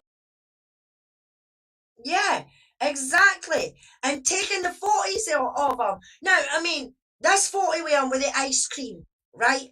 I'm going to put it out there right now, right? That was set up big time. Oh, because that is the kind of thing that I would have done to a friend of mine if we'd have been out at a party or whatever and they were the first ones to fall asleep. Sure. We have covered people in cornflakes and everything, stuck cornflakes to them, stuck sellotape to them, everything like that, you know what I mean? And laughed about it. Absolutely. And that's exactly what she did with that 40. She got caught in that one though, had her little bruise kit down on the table, as somebody pointed out. Yeah. But he's been nodding off, not as in nodding off as in the drugs that she was on about. Nodding off to me is somebody who is falling asleep, but not quite asleep. And if they're sitting up and they're falling asleep and they move forward, they kind of jerk themselves awake and then they wake up for a few minutes and then they start falling back asleep, right? My dad used to do it all the time. He was a smoker. And we would wake him up and be like, "Right, Dad, come on, you go into your bed." And he'd be like, aye. So he'd open his eyes, he'd sit up, he'd get his tobacco tin out, he'd get his fag paper out to start making his roll up, and then he would fall asleep. And me and my mum would be pissing ourselves laughing. So we would give him a shout, "David, fucking wake up," you know what I mean? So he would wake up, he would finish making the roll up, he would put it in his mouth, and then he would fall asleep again, you know? And right. that's nodding off to us, right? And that's exactly what Johnny Depp was doing. He was nodding off. So she's put that full of ice cream in his hand when he's been nodding, when he's been falling asleep. Right. And that was spilled over him like that. You know what I mean? And to take a photo of it like that, to make out that it's abuse or to use it against his addiction is disgusting. If you're doing it for a prank, fair enough. That's funny. You know what I mean? But you say, "Oh, it was a prank. Oh, look at this dafty." You know what I mean? I put a cup of ice cream in him and when he was falling asleep, he tipped it out of his cell. Then you would wake the person up and be like, "Here, dafty, come on, away you go to your bed." You know what I mean? But she didn't. She done it maliciously and she sent it to her pal. An abuse victim would never dare to send that to anybody in case it got back to the abuser. That comes at that photo is indicative of so many others that we saw. Everything was always against Johnny. These were selective photos that she took that, they wanted, well, not just her, but her lawyers, they tried to paint this picture of Johnny being a drug addict. He admitted, brutally honest, of his addiction and what it had done to him. He was very clear about that. I had no qualms understanding it at all. My brother was an alcoholic, and I won't say necessarily a drug addict, especially in his later life before he died, but in his earlier life, he was. If it could be short, snorted, or drink, he did it. That's just the way he was. But yeah, she used these selective moments to try to point out, he completely changed with drugs and alcohol. Well, I'm sure he did, but you did too. But her sober to me is worse than a lot of people are when they're really screwed up. I want to read a couple of comments before we get too much further, though. This is back just a little ways. Kelly Cal says, so let's parallel that to SA case. What does that mean for when people who vocally say they didn't do, or who they think they question, are they allowed because of the First Amendment? Does that then change it? Come out wrong? Did come out wrong? The First Amendment, and we had some really intelligent people when the Bill of Rights was written, and the First Amendment, because things were, when the Constitution was written, there were things that they had to fix. And the first 10 amendments, for people that don't live in the United States, they don't quite understand it, but the first 10 amendments to our Constitution is labeled our Bill of Rights. And there are more than that. There's more amendments that go forward, but the first 10 are really key.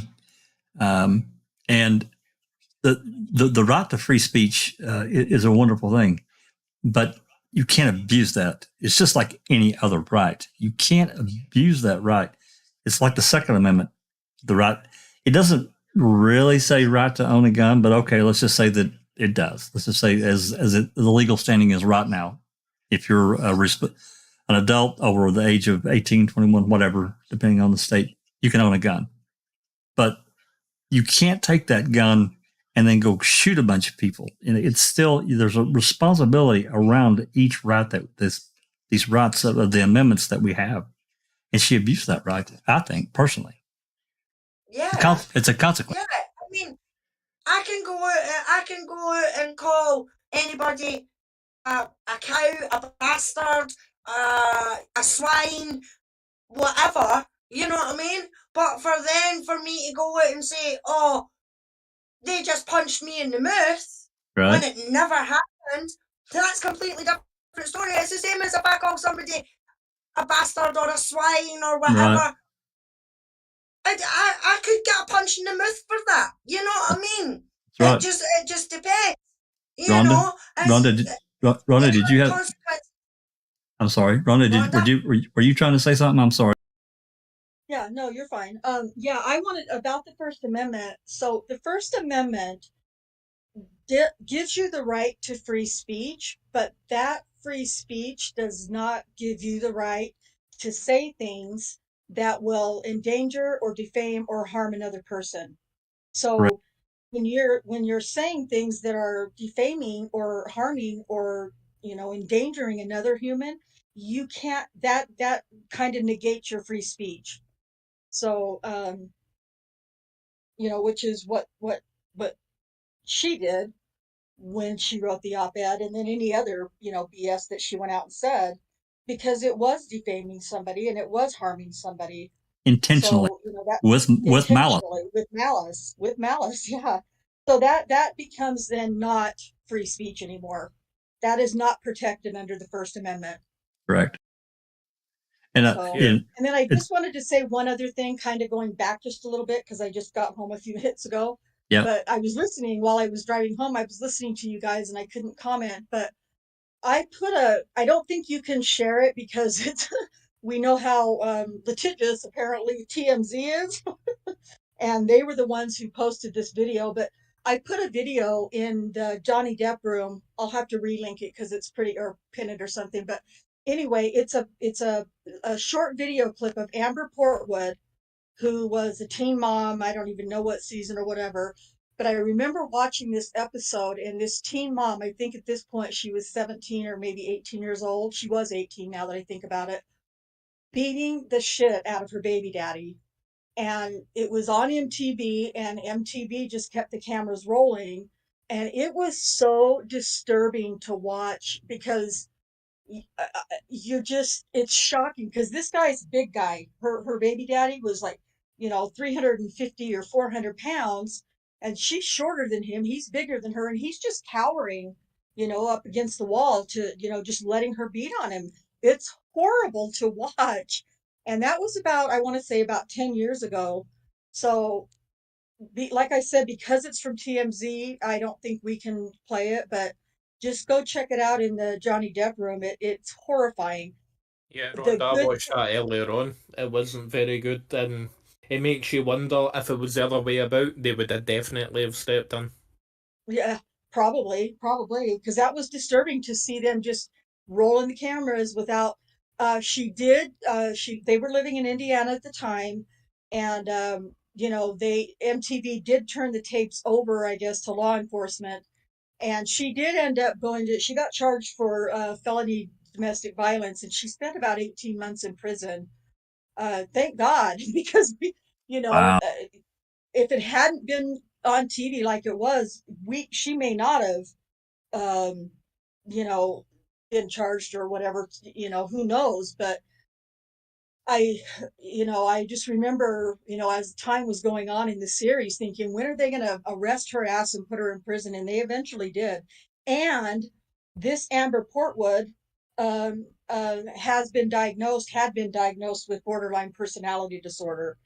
So, Yeah, Kelly Cowles put in chat. Amber Kirkwood did it to both her baby daddies.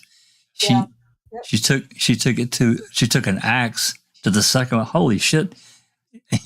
She lost both her kids to the dads.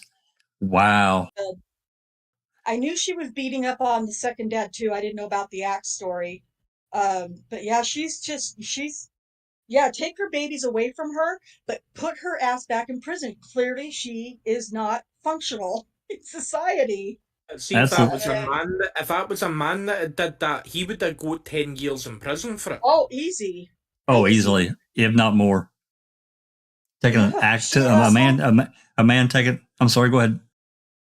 Sheila in chat says she never hung her head in shame. She was very aggressive and telling details of the story. Those kinds of details are very hard to speak of, especially in a courtroom and the world. Yeah, I completely agree with that, Sheila. Her actions and her words were completely different. They didn't match up. Bethany says she was trying to insert herself into why he was slamming the cabinets when he was really just upset about the pirate script. No, it wasn't about the pirate script, Bethany. No, it was about the money. He had just found out that his actor and his accountant had swindled him out of $60 million and hadn't paid his taxes for the last fucking 16 years. So not only was he out of $650 million, he had to pay taxes back for the last 16 years. And then she's standing there with a camera going, "What's wrong with you? We didn't have a fight this morning." And that's when he says, "Did something happen to you this morning?" I don't think so. And I'm sorry, but to me, that's not aggressive. That's him telling her, "Leave me alone.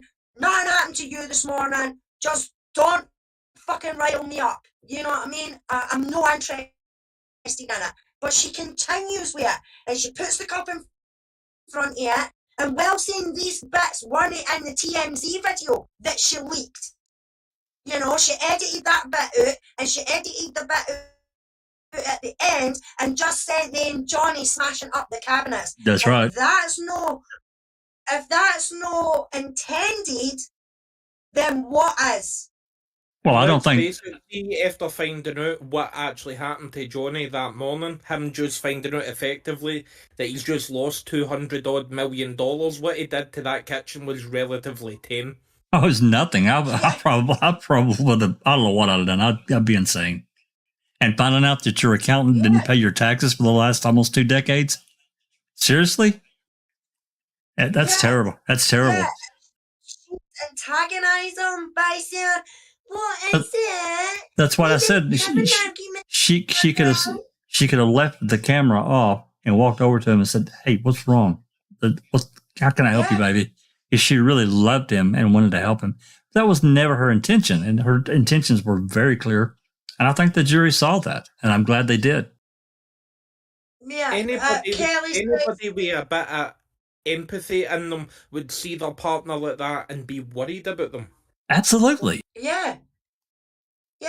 What's that, Alice? Exactly.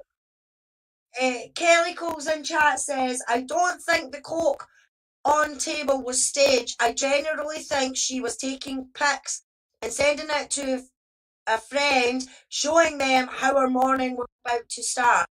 Yeah, well, there's actually a couple of photos of that, Kel. There is one where the box, Johnny's box, is nowhere near the photo, nowhere in the photo.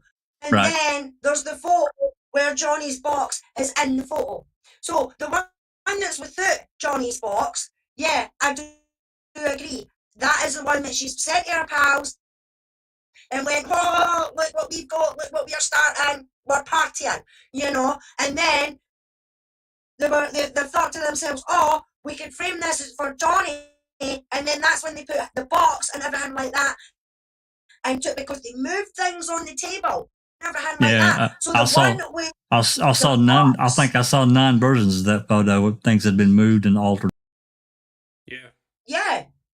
The one with the box in it is staged. Yeah, her knee has been taken out yet because the original one is her knee is actually in it. The CD is actually further back on the brown bag that's sitting on the table. But when it comes to the one with Johnny's box and that in it, there's Johnny's box in full view. The CD on the bag has been moved forward so that they can see that it's a Keith Richards CD and that they've done, and everything like that. So to me, that photo was staged, Kelly. The other one, yes, I could agree with you on, is that she's took that and she's like, party people, you know, this is what the start of my morning is. I could agree with you on that. But the one with the box in it, that was staged big time. I want to say hello to Kristen. Thanks for coming. And she's got a couple of comments. Amber was always brutal against him, and he always took it. I agree with you. Bethany says that's right. I forgot about them robbing him. But, you know, that's another thing that they was really stark to me, that another part of the trial was earlier on, I guess, and we moved on kind of since then. But you think about this guy, Johnny, you know, meeting Amber, taking in her friends. This is not a, we can't just take that for granted, even though he was super wealthy, and just giving them whatever for many years, actually, if you think about it, trips on a private jet, vacations, everything paid for. Don't have to worry about anything. Who does that? Who does that? Yeah. Who does that? Come on. That shows his generosity. Moves of friends next door where they could hear him abusing her. Right. It doesn't make any sense. It doesn't. They were hanging cocktails. They were hanging off his cocktails. They had a fancy house to live in. They had all this stuff paid for them, because I guarantee you they never put the horn in their pocket to get any food or anything that. You know what I mean? Or just a bunch of coming off John's bunch of freeloaders. You know what I mean? And when Johnny's mum died on the 20th of May, that was when the penny dropped for him, and he went, no, I'm having no more of this. And he's went home and he's told her, that's it, I'm done. I want you out, I want your mates out, and everything like that. And because they were going to lose the fancy house they had, the plane trips, the holidays to the private island, the Bahamas, Coachella, all the rest of it, that's when they put their heads together and went, right, if he's going to do this to us, then we'll get him and we'll say he's done this, and this. And that's exactly what they've done. And for them not to be talking to her and still continue the farce that they've done in their depositions is fucking shocking. Because I can assure you, if my mates found out that I was doing that to somebody and it wasn't true, they would be the ones that were pulling me up and saying, here, by the way, what you're doing is shady as shit and it shouldn't be happening. Yep, I agree. Yeah. I would have my head caved in if my friends found out I was doing something like that. Exactly, Haggis. Aye, exactly. Let's get back over here to this BBC story. Let's play that. I've got this. As is, do we have to? The BBC are the bane of my life. I hate them. Aye. Well, this is at the timestamp that Alice sent me. It's just a little bit before we can see it. It's at 8:55. So if you're here in Discord, you have to unmute. So let's play just a little bit of this. Random for him, as some that weren't even aware of him before this case. Yes. So as to the verdict, I think in the way I understand it, in regards to Me Too, for example, this is not a straightforward, even though this is the way that the jury has gone, this is not necessarily a straightforward case of, vindictive liar framing her ex-spouse. There was a previous court case which finds in conflict with this one in the UK, where Johnny Depp was found to be responsible for 12 counts of assault, and the Sun newspaper was awarded the right to call him a wife beater. So this raises the possibility that in fact Johnny Depp was an abuser who has effectively used the courts to sue Amber Heard for defamation. This is a possibility. So that opens up a couple of quite worrying things. One, that other abusers will, if indeed Johnny Depp is, have the possibility of it continuing their abuse through the courts by suing their alleged victims for defamation, and it might discourage victims from coming forward. So that's how I find the verdict. But as for the general reaction to the trial itself, that goes above and beyond the verdict. I mean, the efforts to humiliate Amber Heard were industrial. They were all over social media. There were TikTok games, mocking her allegations of abuse and rape. Saturday Night Live mocked her too. And to me, that says there is a huge anxiety about the Me Too movement, and that this is a form of a backlash. Yes, and indeed, of course, with that case, as we have been reporting, the jury has ruled in favour of Johnny Depp, saying that he was defamed by his ex-wife Amber Heard. But coming. Okay, let's pause it there. And, we get a pretty good dose. She's trying to change the narrative to me, and it was pretty straightforward for me. I don't know about the rest of you. Now, how this could affect certain people, I guess it could. But to me, what I get from it, these folks are really mad because Amber didn't win. She got ruled against because of her credibility. Really, it was her credibility that was huge for me. She was not credible at all. Her evidence was not credible. Her witnesses were not credible, and her lawyers were not credible. That's it for me.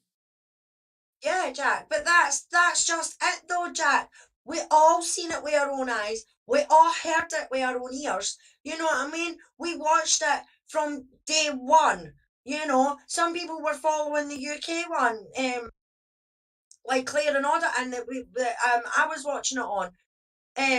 Auditon is a survivor himself, so it meant something to him. And that's why he was covering the case in the first place, and for him to sit there and actually see this thing being out, it was a win for him as well, in a sense. And he said that himself, you know what I mean? Because, when he went to court, he won his case. Auditon won his case, which was a good thing. But he had to go through a shitload. Ex-girlfriends came forward on his behalf, just like they did for Johnny, and everything like that. And it's the fact that men have to go through a ton just to get evidence to prove that they are innocent. And it should shouldn't be like that. It should not be like that. Yeah, I agree. But here's So another. did you pick up the part where she said this is a backlash against the Me Too movement? Yep, I caught that. Was Terry Crews no part of the Me Too movement as well? Say that again, BW? Was Terry Crews not part of the Me Too movement as well? I can't answer that one. I don't know. He testified in Congress that when the Me Too stuff started coming out, that he was a victim of assault at one of these Hollywood producer things. Oh, okay. Well, there you go. And they're framing it like a backlash against women. It wasn't just women that were coming forward with stories in Me Too. There is. I mean, there is an importance for Me Too. I'll see it. I just see it as that if you're being a victim of abuse, you need to report it, and you need to bring as much evidence with you as you can. That's it in a nutshell. Take as much evidence as you can to the authorities and file a complaint. Yeah, but the way these people are spreading these lies, though, Jack, like friggin' Elaine, for instance, sitting on a TV show saying it doesn't matter if you've got evidence, it doesn't matter if you've got medical records, it doesn't matter if you've, you know what I mean? You've got to be perfect. No, that's not the case. Johnny had evidence. He had photographs of injuries. He had medical records for his injuries. He had medical records for his substance abuses. He got up in that stand and he admitted to the things. Well, what did she do when she got up on the stand, when there's medical records to prove that she's took MDMA, hallucinogenics, mushrooms, and everything else, and cocaine? No, I don't touch cocaine. I don't like cocaine. Well, that was her first words on the stand. That was another thing that happened, that we heard in the trial. And this, again, it goes to credibility of the this war that she said she went through in Australia. That recording was, I know we heard, quite a bit of it. But when Dr. Kipler and Judge and Ben King and the nurse were there, none of them said, "Hey, we need to take a look at you. You've got some pretty serious injuries. We need to check you out." Nothing, not a word. And it would have all they wanted to do was hurry up and drug her up because she was so crazy. Absolutely. Seroquel. That's right. Give her 300. Well, how about 100? Yeah, how about 100? Well, she only takes 25, But again, the lack of injury. She wasn't cut. Her face wasn't beat in. She wasn't bleeding from, a private part. Like she most definitely probably would have been. I mean, I'm not a woman, but yeah, okay. This goes to the credibility part that I saw, and I'm sure the jury saw it as well. So for Elaine to get up and say what she did, man, what? Like I said, I think Elaine I think it was a huge mistake what she did. Yeah, because she's spreading lies. A jury of her peers says that she is lying, and her as a lawyer going out and perpetuating those lies even further is disgusting. It is. It is absolutely disgusting that a lawyer is even allowed to do that. Well, they are. I was concerned about that too, that, she may be facing some defamation of her own, but I don't remember which lawyer said it, but it was that Chris, what's his last name, Rhonda? Yes, he was on Popcorn Planet, and he talked about the 21-day grace period, and the lawyers can, go have their say, and it's protected. I had no idea. I still think it hurts the case. I think that's why she's been pulled from going on more TV programs, because she did a couple and then you've not seen her since. Yeah. I think she's been told, stay off TV, you're making it worse. I think you're right. Yeah. Well, but not just that. I mean, Sheila in chat says She would have been bruised to shit if that bottle incident was true, and bleeding most likely. Well, Sheila, she did say that she was bleeding from there, but it wasn't that severe for her. You know, same as the repeated punches in the face with all the rings on and everything like that. And getting, and getting drugged through glass. So she's probably, according to this, this tall tale she's told, she's bleeding from multiple locations: cut, feet, body, arms, beat in the face, and assaulted. But it's not that bad, and so she goes to sleep. Really? Yeah, it's not that bad. Jack was life-threatening injuries. Did she say during that passage of testimony that he grabbed her and choked her, beat her? She didn't know, or hit her multiple times in the face. She lost count, and then it happened again. He wears those rings all the time. There would have been a mark on her. I'm sorry, there would have been. It would have ripped chunks of flesh out of her face. Yeah, absolutely. Yeah. I mean, just look at the pictures of Rihanna when she got punched by Chris Brown. She got punched 3 times in the face.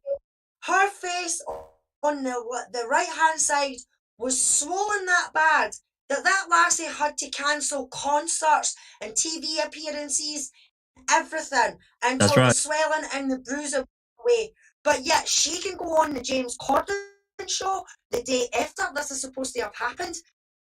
Not a friggin' Marcona. And I'm sorry, I don't care how good your fucking makeup artist you are. There is no way you are going to cover a swollen face and 2 black eyes.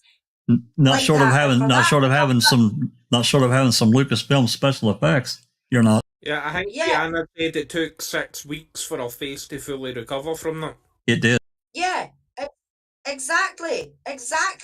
But yet she can get battered, dragged about the place, assaulted, and everything like that, but yet she's alright and she can go on the James Corden show and prance and dance and everything like that with broken ribs. Nah. The mainstream media have to realise is that we have seen this with our own eyes. We have seen it with our own ears. And because we're not conforming to what they're saying or the way they're twisting it, then we're all bad and we're all misogynists and we shouldn't be blaming Amber and everything like that. No, speaking of that, here's one from the Sun that you passed on to me, Alice. Jess Phillips. Amber Heard verdict sends chilling message to victims of abuse. We should be terrified by attempts to silence them. What the fuck are you talking about? Yeah. Whatever your view on the Depp Heard trial, make no mistake, it sends a very clear message to victims of domestic abuse in our country. It tells them to stay silent.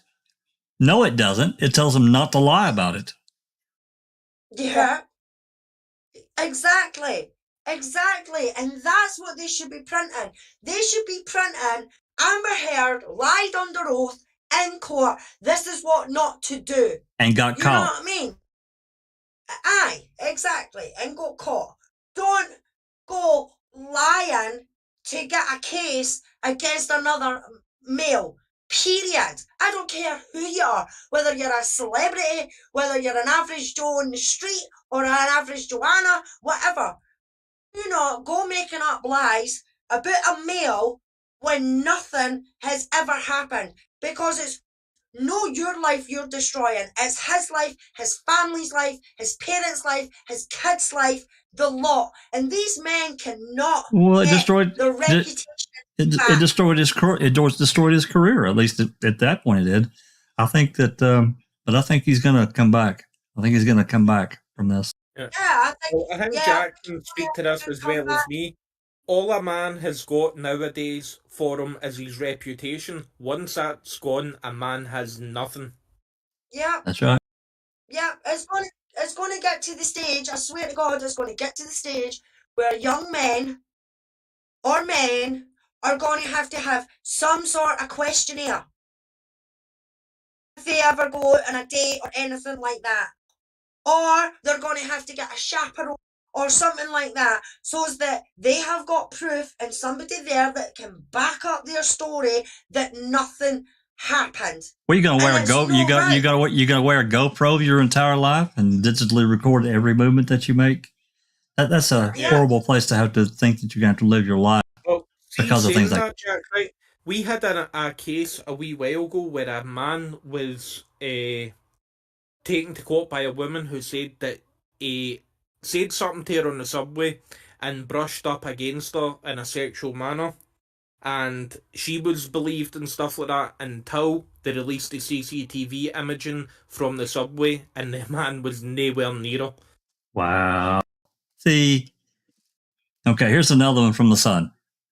Me Too is dead. Critics slammed Johnny Depp trial victory as a blow for women amid fears it'll silence abuse victims. Another one from The Sun. So that's The Sun claiming that only women can be abuse victims. That's right. A storm of protests erupted yesterday over Johnny Depp's libel victory as ex-wife Amber Heard announced plans to appeal. And that's not going to happen. She don't have the money unless she has a baby daddy. Unless she has a big donor. I mean, even just the words though, Jack. A storm of protests erupted yesterday over the Johnny Depp libel victory. Bullshit!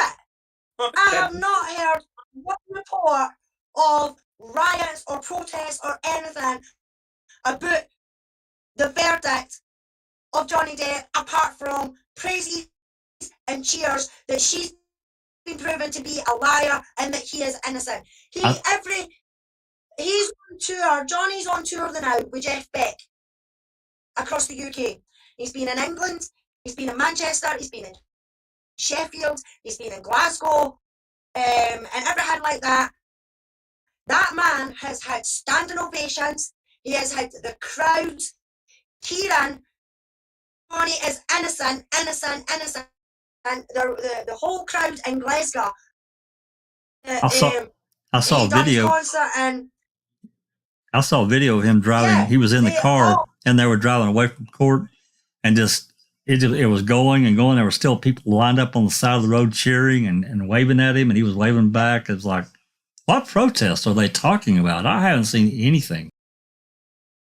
Exactly, Jack. Exactly, because these fuckers, the Sun, like to twist it and everything like that. I mean, I even grudged clicking on that earlier on today to send it to you, Jack. I'm like, I don't want to give them the click. This says critics. One of those most peaceful and invisible protests they're talking about. It goes on and says critics slammed the shock ruling. What? That she had maliciously defamed him by airing claims of abuse and said it marked the death of the Me Too movement. Bullshit.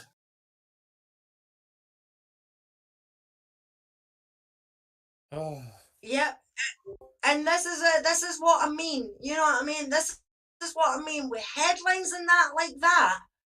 No wonder people who actually watch the trial are like, what the fuck are you going on about? You know what I mean? What the hell are you going on about? I agree. Because what you wrote there, the shocking ruling. No, it wasn't a shocking ruling. It was only shocking. It was a true ruling. And it was based on facts, evidence. What have you guys heard in your browsing around the internet? I've seen several things. And one of the things I saw, I think I was on the Umbrella Guy, that there's actually serious talk of actually cutting her completely out of Aquaman 2. Have you guys heard that? Yeah, I've seen quite a few things on that. I've seen a lot of clickbait. Yeah, the only one that I've seen that has any real teeth about it was on the Umbrella Guy. Yeah, that's what I saw. Yeah, well, he's got sources on the inside. Yeah. So Warner Brothers and DC Comics warned her within an inch of life. When you go to court, you do not bring on Aquaman, DC Comics, or Warner Brothers, and she did all three. And look what happened when the president of DC came on and testified. But the thing is she's already been paid for Aquaman. She's already been paid money for Aquaman 2. You know what I mean? So it's not like she's lost nothing. She's still got paid, but it is still Warner Brothers' right to remove her from the film if they so wish. The Warner Just Brothers because did this with Johnny case, Depp. yeah, exactly, like they did with Johnny Depp. Aye, and it's disgusting what they done. They owe him a bloody apology. The Sun owes him an apology. Everybody that has vilified that man for the last 6 years owes him an apology. But this is the crap that we're seeing. Disney owes him Disney owes him a big apology. Disney owe him $300 million and then $1 million alpacas. I couldn't believe it when they actually brought that up. Isn't it true, Mr. Depp? Here's one from. That you brought back to Disney for £300 million and $1 million alpacas. He went, aye. Okay, what is the fans that brought the alpacas to the courtroom outside the courthouse dressed as Pirates of the Caribbean characters? Yeah. Okay. What is the Daily Record? Is that another rag over there, Alice? Yeah, it's another shit rag, Jack. Yeah, these are there. Daily Record. These are the what's that, Ron? Televised look. What's that, Ron? Oh yeah, I just said from what I can tell, they're all rags over there. Well, I knew the Sun was. I knew the Sun was.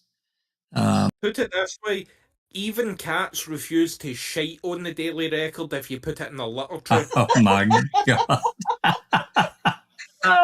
that's funny. Okay, this one says headline: Johnny Depp verdict could see victims silenced as domestic abuse survivors voice concerns. The Pirates of the Caribbean star 58 was awarded compensatory damages of £8 million, and a further $5 million in punitive damages by the jury. I haven't. I apologize. I only really read the first couple, but they're all pretty much kind of the same. But yeah, they are, Jack. They're all practically the same, spelling the same. About how it's silencing victims, how it's against victims, and how victims aren't going to be able to come forward and everything like that. Well, I'm sorry, but they're all wrong. They're all wrong, because if anything, what I'm hoping this does is it says to male victims, it's all right for you to come forward because you will be believed no matter what these rags are saying about you or about this case. You come forward, you will be believed because you are a victim if this is happening to you. Yeah, we can have the larger conversation here in a minute. Here's one more, and this is The Guardian. Of course, The Guardian is, if I recall, they're the ones that published the recordings that of now his name completely escaped me. The guy that stole the information from Homeland Security about, why am I forgetting his name? The spy. Help me out, Rhonda. Julian Assange. Assange, yeah. No, not Assange. The guy, he lived in Hawaii.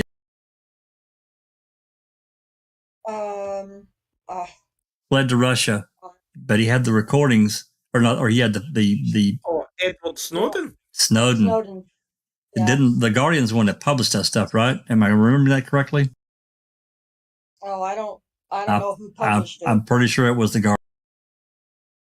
That's really where I really first even started reading anything about them. Actually, multiple news organizations that published it. Eventually, yeah, but he gave the information to the Guardian first, as I recall. But anyway, doesn't matter. It might be right. Are you guys saying that the Guardian is basically another rag? Because I don't know. Okay. So this one, domestic violence experts lament fallout from the Depp Heard trial. Advocates for survivors of domestic violence found little to celebrate in the course of the trial and its outcome.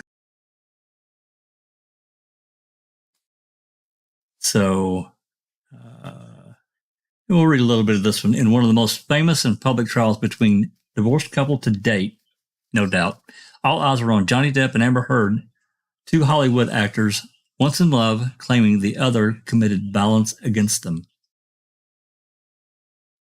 Well, I think that we all pretty well saw who the abuser in that relationship was on full display multiple times. Yeah, exactly. Now, this is actually a pretty long article. Go ahead. Yeah. It was just really, I just really said, for the headlines of that, Jack. Sure. Since the whole case was about a friggin' headline, But Christabel in chat says, I have a question for those on the panel. I hadn't followed this case as much, but in the beginning heard lots of unfortunate repercussions for Depp's career due to these allegations, such as Disney dropping him from Pirates of the Caribbean, Warner Brothers, etc. Do those issues still stand? Do we know?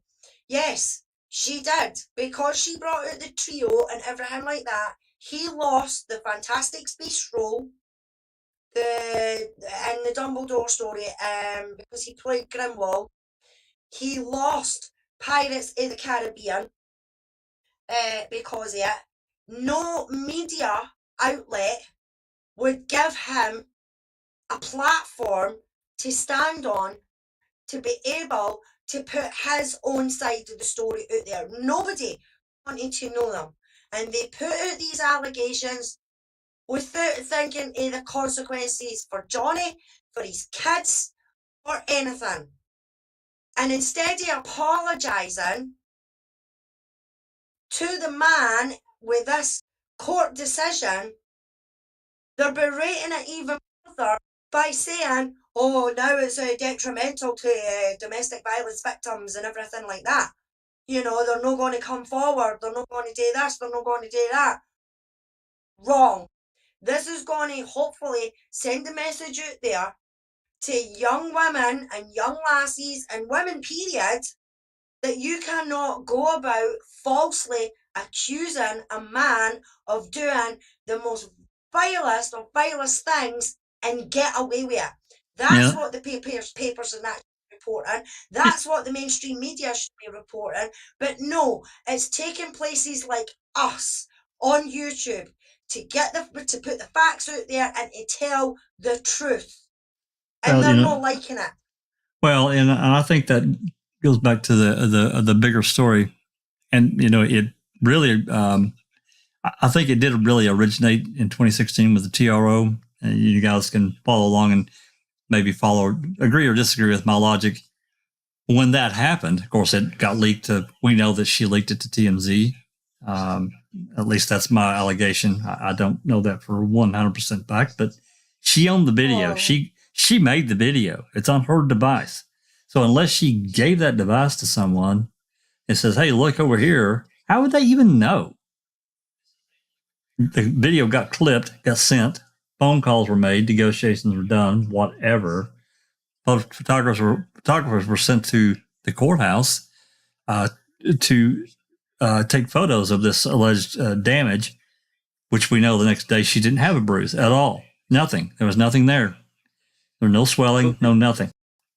The TMZ guy basically alluded to that when he was testifying, that the only way they could have got the story out that fast, the reporters to the courtroom that fast, is if that came from a direct source, i.e. the person who took the video. That's right. And it had already been vetted by his boss.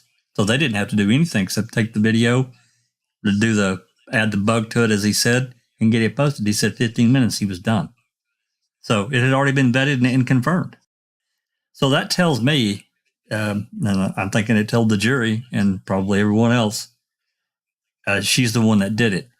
From that point on, the media got behind her. And of course, the Me Too movement was beginning to really ramp, right? At that time, in 2016, I'm sure it was. Yeah.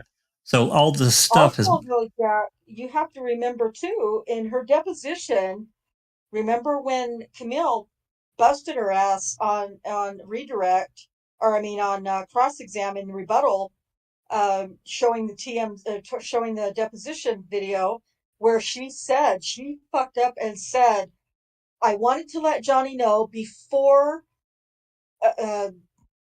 other sources and TMZ, and then she covered her mouth because because it had already been leaked to TMZ, and then she just like, oh my God, the terror that came across her face was incredibly amazing.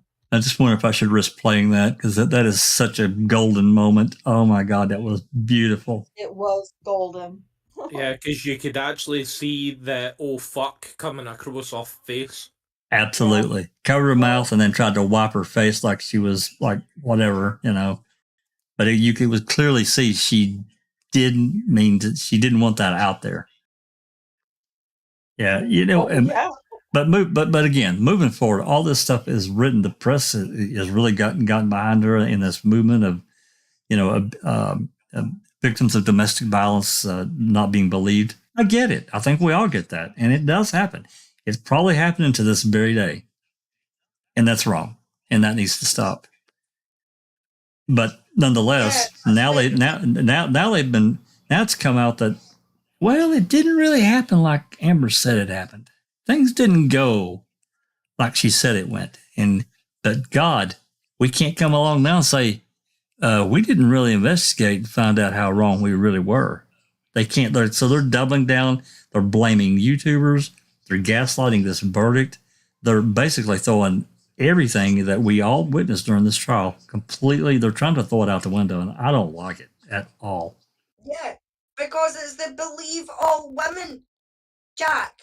That's what it's come down to. Because, yeah, and I understand that organisations out there for real victims and everything like that had to fight and fight and fight. I mean, for a victim to get their abuser or rapist or whatever into court is bad enough.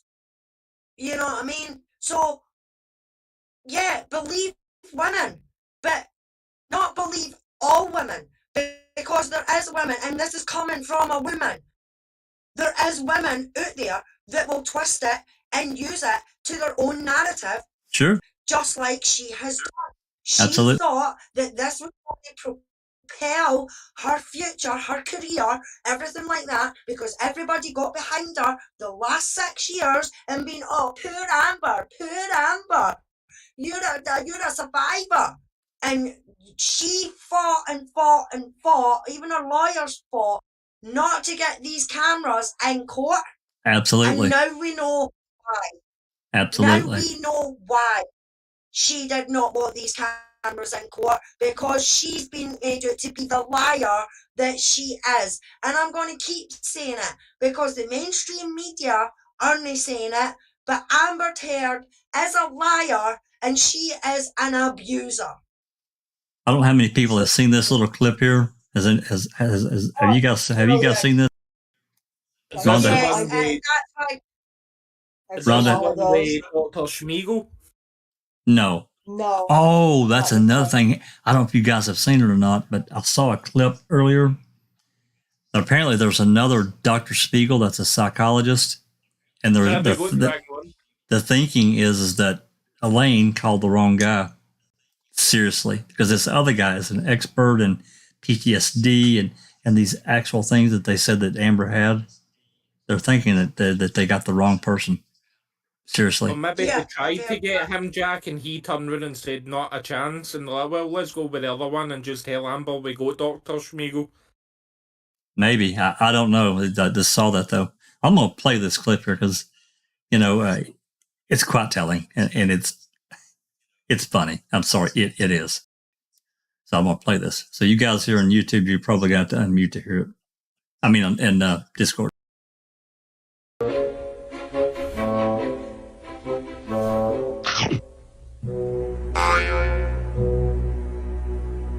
This is horrible. This is painful. I'm a human being. I don't deserve this. Your lies have been exposed to the world multiple times. You heard Mr. Knight testify that it was actually you who was yelling at Mr. Depp. I've heard a lot of people say a lot of things to be involved in the Johnny Depp show. So you're calling Mr. Knight a liar? I'm just saying he wasn't there.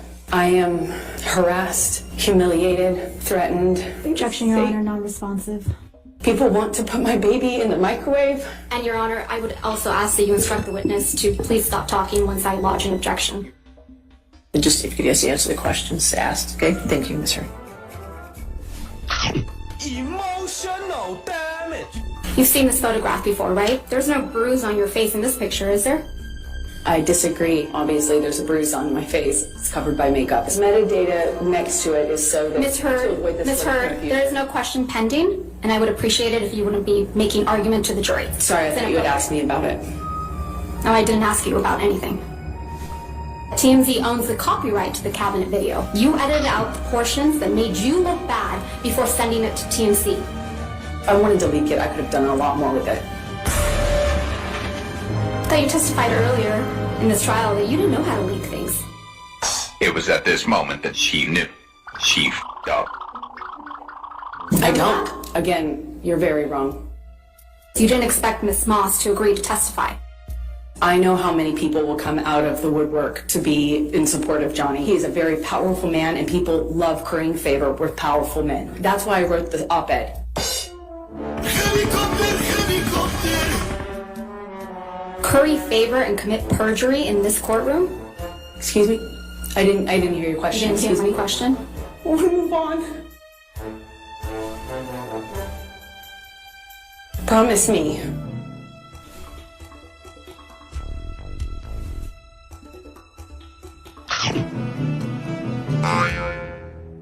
This is horrible. This is painful. Oh my God. Camille was just a beast.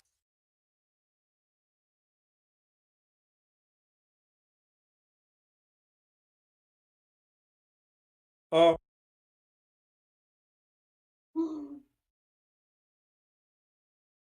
He was amazing. It was. I'm sitting here with tears rolling down my face. I was laughing so much. Well, No, she it's said, so if I want to do more with that video, I could. There's other ways I could have leaked it. What? I've done You it said- better. I don't know how to leak things. She said that before. What's that old saying, Jack? You give a person enough rope, they'll be able to hang themselves with it. Yeah, no doubt. Oh. Yeah, moving forward, I don't know what the media is going to do, but I think they're probably going to continue this gaslighting the verdict. I'm not sure. I don't know. They're going after some of the bigger YouTubers. I don't know about Andy Signor on Popcorn Planet. How much they've gone after him. I haven't watched him quite as much lately. I know they went after that umbrella guy multiple times. Yeah, Well, I saw that as well. That lady from that writer from the Washington Post, like there was a big old Twitter war going on yesterday over the weekend, or this whole weekend, because it's a long story, but she called out Legal Bites and Andy Signor and the umbrella guy, and said that she had reached out to them for a comment and they didn't respond to her, so she just went ahead and wrote her shit anyway. Anyway, it turned into a big Twitter war yesterday between those guys, those YouTubers, and this writer at the Washington Post. And I thought, don't you guys have done enough fucking damage at WAPO that you just really need to shut up now and back out and leave it all alone. He's caused enough trouble. Yeah, I mean, we talked about maybe before you came on about this Washington Post writer said she had contacted that umbrella guy to try to find out how much money he made last month. They were saying $80,000 or $90,000 in a day, and then he just and he's like, "No one contacted me. What are you talking about?" Contacted me. Yeah, And it's then the same one. And then they I can't remember. Yeah, but then they put out like a sort of rebuttal to it saying, now we've contacted, you know what I mean? Now we've contacted acted because there was a report in the paper. You know what I mean? No, just put your hands up and admit your mistake. You know what I mean? And it's unbelievable. I mean, the amount of tweets and things like that I've seen about this is the day she almost caught Captain Jack Sparrow. Yeah. I've got it up on screen now, just kind of thumbing through it. This is a sub. When I first got on the sub several weeks ago, I think there were 8,000 readers, and now there's over 60,000. That's how much it's grown. I'm actually surprised it's not more than that, but it blew up pretty big, and the posts are just, they're crazy. There's so many posts that it's just constant. People are really polarized by this subject, and they're, like the rest of us, they're really angry that she's trying to, what they're trying to do. I hate it. To me, it's so hurtful, not only to the domestic violence, people of domestic violence, but being able to try to fabricate in order to hurt someone. That's another part of it. And then go to court and double down. And, I think about that photograph, and I think this is kind of maybe in the cross that you were talking about a few minutes ago, where Camille put up that photograph where it's one photograph and it's got different colors of where they've messed with the hue and the contrast. It's the same photograph. And she's testifying that it was taken on different days. No, it wasn't. It's the same photograph. There's no change at all, except in the color saturation. Yeah, the metadata shows that it's the same photo, same date, same time, same second, same everything. Yeah, but she's saying one was for the 15th, for the December incident, and one was for the May 21st incident. Oh, that's the hardwood floor with the wine bottle one. Yeah, that one. Oh, yeah, that was another shit show of a testimony. Absolutely. Yeah, exactly, Rhonda. This is a photo of her $570,000 house. I think she bought a few years ago in California. She may have to give that up. 2019 she bought it. Yeah. She may have to give it. Me and my brother have been having the conversation. Where's the £7 million that she got for the divorce settlement? You know what I mean? Where has that money went? Because she got it, she had it for 15 months and never donated it to any of the charities. So where is it? Where's it gone? Has she bought this house off of that? And another thing I'd like to know is as well, when did she get her liability policy? Did she get that in 2018 as the op-ed came out, or did she get it just before? These are the things that I would like to know, because if she's got it just before that op-ed came out, she knew exactly what could happen. Well, I think that, we talked about this too, these various drafts of the op-ed that were written. And as I recall during trial, you guys are going to correct me because I didn't hear all this part, but she was advised to remove Johnny's name out of it. Is that right? Does that sound right? What did you say, Jack? That in the previous drafts of the op-ed, Johnny's name was actually in the op-ed, and she was advised, and not only to take his name out, but to do some other rewording of the op-ed, but not to directly name him. Like this is somehow, people are going to like, oh, wow, man, she really got beat up by, and this mysterious person, which she was with Johnny. I mean, come on, it doesn't take a rocket scientist to figure this stuff out. But she was advised basically to remove his name, because once you name someone in that capacity, now you really open the door up for liability. Yeah, they weren't interested in it, Jack. They were not interested in it when his name was removed. They weren't interested. They weren't going to print it at all. And then she's like, all right then, just put it in. And that's where she came out with I was in a relationship 2 years ago. Well, I'm sorry, Hen, but 2 years ago you were in a relationship with Johnny Depp. 2016, you got a divorce for Johnny Depp, and you're writing an op-ed in 2018 saying about a relationship you were in 2 years ago. Everybody knew that that was about Johnny Depp. She didn't have to put his name in that article. She did not. And that's what gets me when all these people say, but he wasn't mentioned in the article. He didn't have to be. Everybody in Hollywood knew that 2 years ago she was married to friggin' Johnny Depp.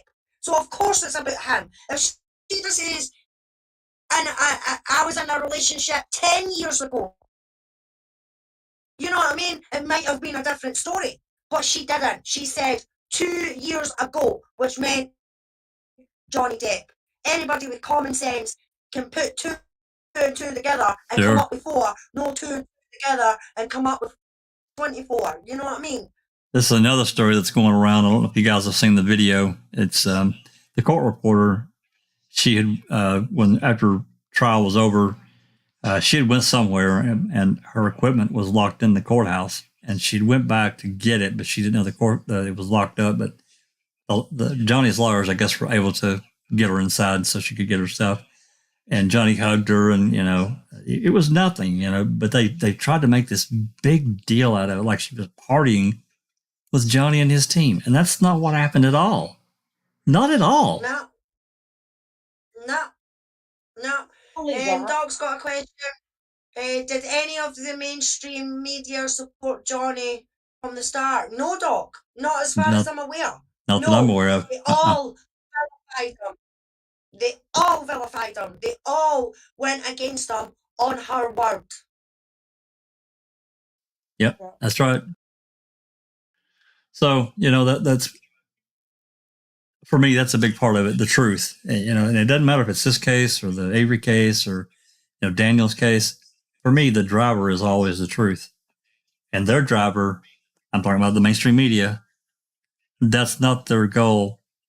Their goal is, and I don't care which side of the aisle you're on, the fence or whatever, their goal is to put money in their bank account and their stockholders' bank account. At the end of the day, that's it. The more titillating and salacious the story is, the more money they're going to make. Absolutely. Where the public has become completely, insanely voyeuristic in wanting all the dirty stuff. They don't want feel good stories. They want dirty stuff, and that's a lot about our society. It does. It's the rubbernecking, you see a terrible wreck, the rubbernecking, to see somebody, busted up and bleeding and all that. That's exactly what it is. Okay. Well, I've got up on screen. I've just kind of been thumbing through this Justice for Johnny sub. Again, I look here quite often. I don't read all of them, but there's some that have been really good. Now it's really more shorter posts, but I mean, it's really, a lot of it's been about the media and how the media has treated the verdict, and how they're doubling down, and they just, it's terrible. And to me, they're just killing themselves. It's not that people are not going to still watch some mainstream media. I can tell you from my personal standpoint, I watch very little. I've been that way for a while. This has just made it worse for me. Yeah. I don't watch the news. No, I've stopped watching it. As I say, the only news channel I can get here through normal telly is CNN, and I did like CNN. I like the way they reported on things. I mean, especially like Ukraine and stuff like that. But I'd switched it off of YouTube after a stream. And I think that's what a lot of people are doing. They're relying on people that are on the ground and don't seem to have any other goal except to tell the truth to their viewers. Yeah, but when it came to the Amber case and Jack, it's a completely different story. They've got people on there like Wire Media and that saying how it's detrimental to survivors and nobody's going to want to come forward. You have to be perfect and you need all this documentation and or like Elaine said, or like Elaine says, you got to whip out your camera, blah, blah, blah, in the middle of a... No, Lane, you're wrong. Yeah. Yeah, that was bad. Yeah, I That agree. was dangerous. What her saying that was actually dangerous to people who are involved in situations now, and she's telling them, because of this verdict, you're going to have to pull out your camera and what you just said and everything. Well, the problem with that is that there are going to be people who are so vulnerable and weak and desperate for help and advice that they might possibly think that she like literally means, okay, I got to get my phone out and I got to take video and I got to, and is that statement that she made, is that now putting them in these poor people in danger? Absolutely, it even is. more danger than they're already in, because can you imagine?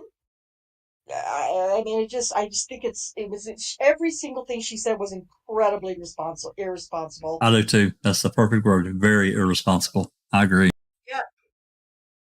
Yeah, everything that they've spewed, even all the media, all the outlets, all the newspapers, what they are spewing now is detrimental to everyone. So it's not the case that's done that.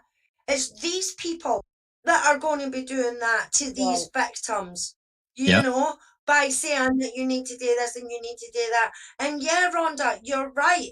It's going to make maybe some people who are not as strong to get them to stand up for themselves and get themselves out of this situation, then some of these people are maybe going to try and record the abuse that they're getting for their partner or anything like that, which is then going to be detrimental to them, because if the partner finds out that this is happening, then they're going to get it for doing that in the first place. You know what I mean? Their devices are going to get smashed. I wouldn't be surprised if all the devices that connect to internet and stuff like that will get smashed and destroyed so that no recordings can be took.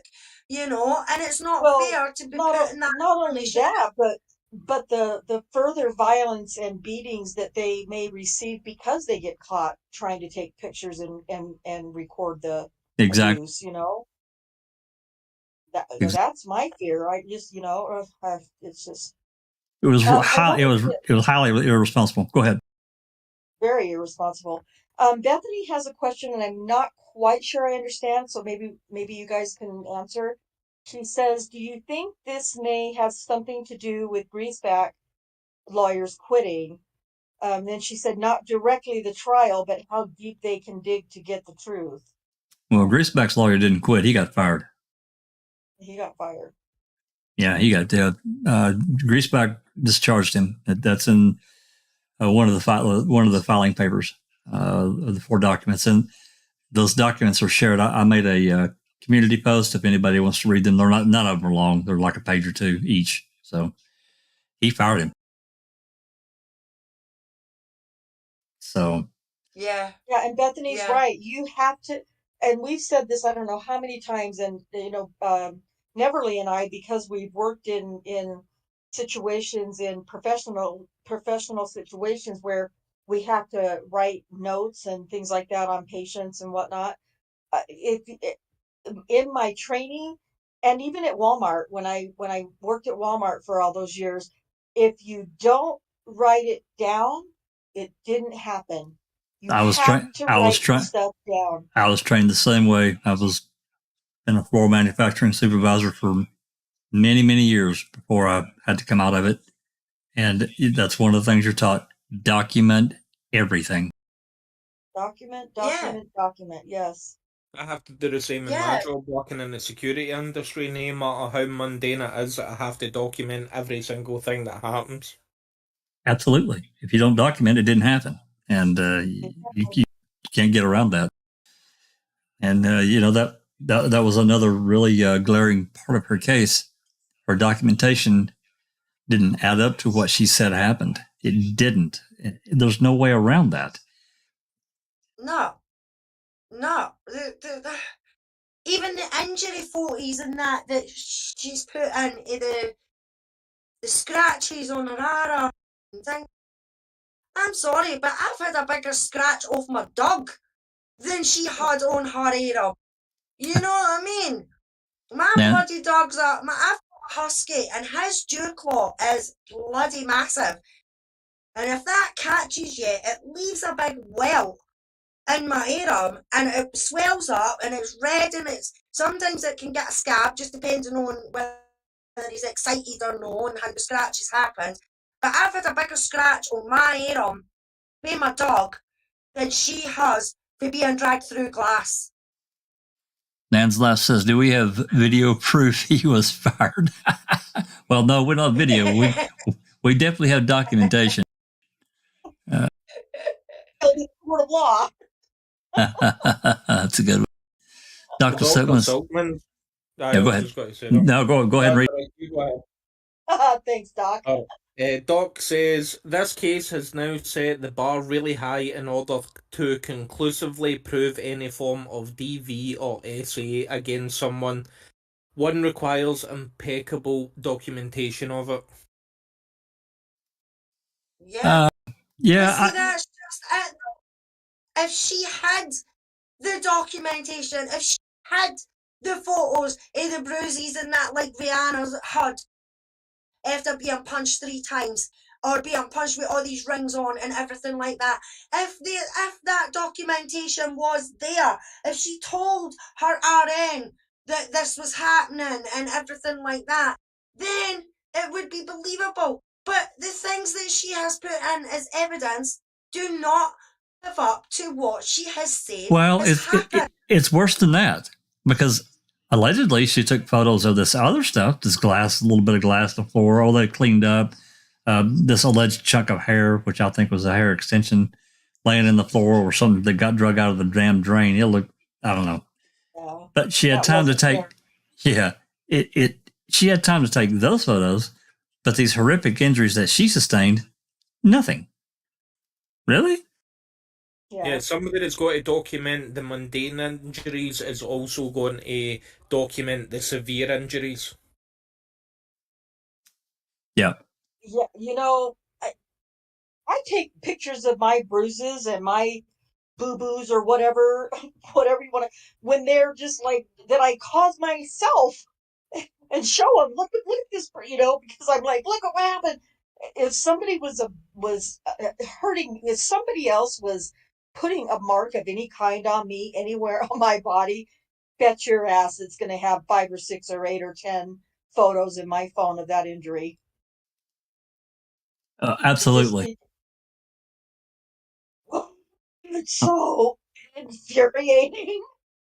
But the thing is, it's always got to be hard to prove DV or SA because the burden of proof falls on the accuser, and a lot of times the accuser will not come forward until a lot of the evidence is away. Yeah, and that's the worst thing for it. But the fact that Johnny has had this for the last 6 years and had media calling him a wife beater and everything like that for the last 6 years, and now he's finally been able to tell his truth, and when he tells his truth, it's all about Amber Heard and how it's affecting other victims and everything else. Not the fact that Johnny's had to go up there and put his whole life and everything like that on the line. As he said, he has lost, what was it he said? He has lost everything and anything and everything. No, he said nothing. He said nothing short of everything. That was it, Jack. Thank you. Yeah, nothing short of everything that he has lost. And it's true. He's lost his reputation. His kids have had to go to school with the people, the kids at school saying that their father's a WB. You know what I mean? And everything like that. And the whole funny thing about this is that her team during the divorce, the 2016 case and everything like that, her team hired a PI, and this PI went back 30 years and spoke to over 200 people, and not one single person out of that 200 that they spoke to said a bad word about Johnny Depp. They couldn't. Always said he was a gentleman, kind, he was caring, he was loving, everything like that. Not one person. But it was a different story when it came to Amber. Oh God, yeah. Hey, I popped this up on the screen for Nan's Life. This is this is one of the new documents, number 3. Mr. Greaseback has discharged the services of moving counsel, and Mayor Graff and Wallace can no longer represent a client who has discharged it. So, just wanted to throw that out. So that's a polite way of saying he got shit canned? Yeah, that's exactly right. Aye. Dr. Silkman says Depp made several fatal errors by trying to protect Amber from the abuse she was causing to him. No man wants to admit that his own partner is abusing him. It would have destroyed his career. But not only that, Doc, it would have destroyed her career. Can you imagine if he went to that hospital in Australia and told that hospital that it was her that she would have been arrested. She'd been charged with the pellet. I don't know what the charge would be in Australia, how this legal system works, but I think that's probably some kind of felony there. It would be here. What I've seen, Jack, from a few Australians on, I think it's Twitter and things like that, they have a law, and it's called glassing. So if you attack somebody, if you throw a bottle, if you hit them, or you smash a glass, or whatever, it's called glassing, and that's what it is here and all. You get glass. But there is actually a law, and you can go to jail. I think they said you can get up to 7 years or something like that, just for attacking somebody with a bit of glass. It doesn't matter if it's a wee bit of glass, a bottle, or something like that. Wow, I didn't know that. This is coming from Australia. You know, so there is a law over there about glassing. Yeah, Dr. Silkman says, Dr. Silkman said glassing is a very serious crime. He said so can you imagine if he went to the hospital and says, oh, my wife's just blown a glass bottle at me and chopped off my finger, you know what I mean? Her career would have been done. The press would have got a hold of it, and they would have been running with it. But no, Johnny was the man that he is, and said that he jammed it in a frigging door. Yeah. He does that? The victims, they always say an excuse. I walked into a door, I fell over, I tripped over the car. He was still trying to protect her during trial. He was still trying to protect her. I can't remember which one of the testimony it was, but his lawyer had to ask him like twice to say it, and he finally did. You could tell he didn't want to do it. That just goes to show what kind of man he truly is. He still loves this woman to a degree and still doesn't want her in that much trouble. Agree. I agree. He did. He just. I totally agree. But you know, thinking about what this is going to be moving forward, I'm interested in seeing what these next steps are going to be. I think this is going to continue to be a conversation on down the road. And with that said, now we've got another case that's brewing in the background. How much attention it's going to get remains to be seen. But that is the Marilyn Manson civil suit filed against Evan Rachel Wood. And I don't know how aware people are of this case, but I think it's a defamation suit as well that he filed in Los Angeles. Is that right, Alice? Yeah. Or Ron? Is it okay? So that's what it is. Yeah. So there was a documentary, for those out there that don't know. There's a documentary that was released on HBO here not too long ago called Phoenix Rising. It's a 2-part documentary, and it's rough. It's rough. I didn't really know anything about Marilyn Manson before, a little bit, probably even less than what I knew about Johnny, other than, he's into some pretty far out there stuff. I mean, I'd read that, but I didn't listen to his music. I still don't. But these charges that were leveled against him are bad. They're really bad. And in this documentary, it kind of details this life of Evan Rachel Wood from the time that she was. It talks some about when she was a child actor, but then the story really begins when she turned 18 and really became Marilyn Manson's girlfriend. And she was 18, he was 37. And there's just a whole array of abuses that are leveled against him. For the longest time, she wouldn't name him, but toward the end, she finally did. She named him as the abuser, because a lot of people were after and say, "Look, you gotta name this person. You can't just not say this stuff and it without a name, because now you're, it looks really bad." So that's coming. Yeah, we watched the documentary together on that, and I've waiting to see more evidence and stuff like that if it does go to a full-blown trial and stuff like that. I'm still indecisive about it. Yeah, I mean, she made one charge. There was a music video that was made that she was in it with him, and one of the accusations is that he penetrated her during the filming of this music video with all these people around. He was actually, and it's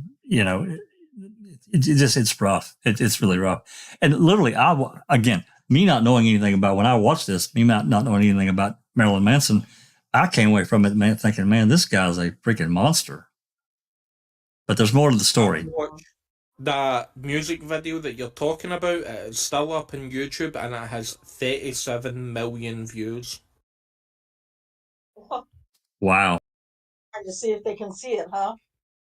Yeah, I watched the video. You can't really tell from the video, because I wanted to see if you could. You can't really tell. It's like watching one of those late night romantic things where you can't really tell if they actually do it or not. If that makes sense. Yep, it does. Yeah, they've got covers and that over them and everything like that. I mean, it's not like it's all out there in full view. You know what I mean? Yeah. I think Marilyn Manson gets too much stick just because of how he looks and because of how he is. I've seen Marilyn Manson live. I've listened to Marilyn Manson music. I still do listen to Marilyn Manson music. But it doesn't mean to say that he's a perpetuator of what they are saying that he is being accused of. You know what I mean? And yeah, he is into freaky shit, and I mean freaky shit. When he came here, we've got a university here in Edinburgh, and it's a university that has got dead babies in jars and things like that. You know what I mean? I think it's got the skeleton of the elephant man in it. Yeah, that's right, Haggis. Aye. So it's got all this weird and things like that. You know what I mean? But it's a learning hospital. But this certain bit, I don't think it's in view for the public or anything like that. But he went to see these things, you know, and I mean, it's not something that I would do, that I would be interested in, but because he went to this university and went to this bit, then that's it, he's a monster and everything like that. No, he was fascinated by what he wanted to see, what he'd been told, so he wanted to go and see with his own eyes, you know what I mean? I think it's the allure of the university as well, because the university's got quite a creepy backstory to the Buck and Hare incidents when they were selling bodies to them. corpses. Yeah, that's right. The Birkenhair used to sell bodies and that to them. So it's the stuff has been there, and it's been through all the generations and everything like that they've collected all this freaky stuff, you know what I mean? But that was all plastered over the papers, and Marilyn Manson went to such and such university, and there's bits of bodies and babies in jars and the Elephant Man skeleton and everything like that. Oh my God, why would he do that? You know what I mean? So I've also heard as well that even though the claims that are coming out about him, there is other that are coming out and saying, yeah, he might look freaky and he might act freaky, and that persona, he can do freaky shit, but really, he's completely different, especially in bed and things like that. You know, there's a, they make him to be, you know. There's a lot of these things, these bands and these different. I mean, I saw it throughout for God, probably since the 50s and 60s. Bands and these groups have a brand. You know, that's their brand. It's like Kiss. It's like Aerosmith. It's Black Sabbath, Emerson, Lake and Palmer. You know, all these groups, the Eagles. They all have their own brand, and I see. Manson's is out there. There's no doubt. It's wild and it's crazy. And again, I never studied it, and never looked at it, and it didn't really interest me. So, but I still view what I do know as this is part of his persona. Now, it's in this lawsuit. They did say that, you know, there's Brian Warner, the guy, the regular person, but now that after a period of time that Brian Warner turned into Marilyn Manson, the really crazy person, and was doing all these things and yada, yada, yada. I don't know if it's true or not, but, you know, for him to file this defamation suit, I don't know. I don't know what it means. I don't know what he's got. We haven't seen anything yet. But I wanted to read a comment. Dr. Silkman made a comment I wanted to read before we move on. MM is an easy quote target, true, to go after because of his stage persona. He is a shock rocker, very much like Alice Cooper was back in the day. That's true. Yeah, exactly, Jack. I mean, you just got to think in Luke's case. He had a ripped up calendar in his bin.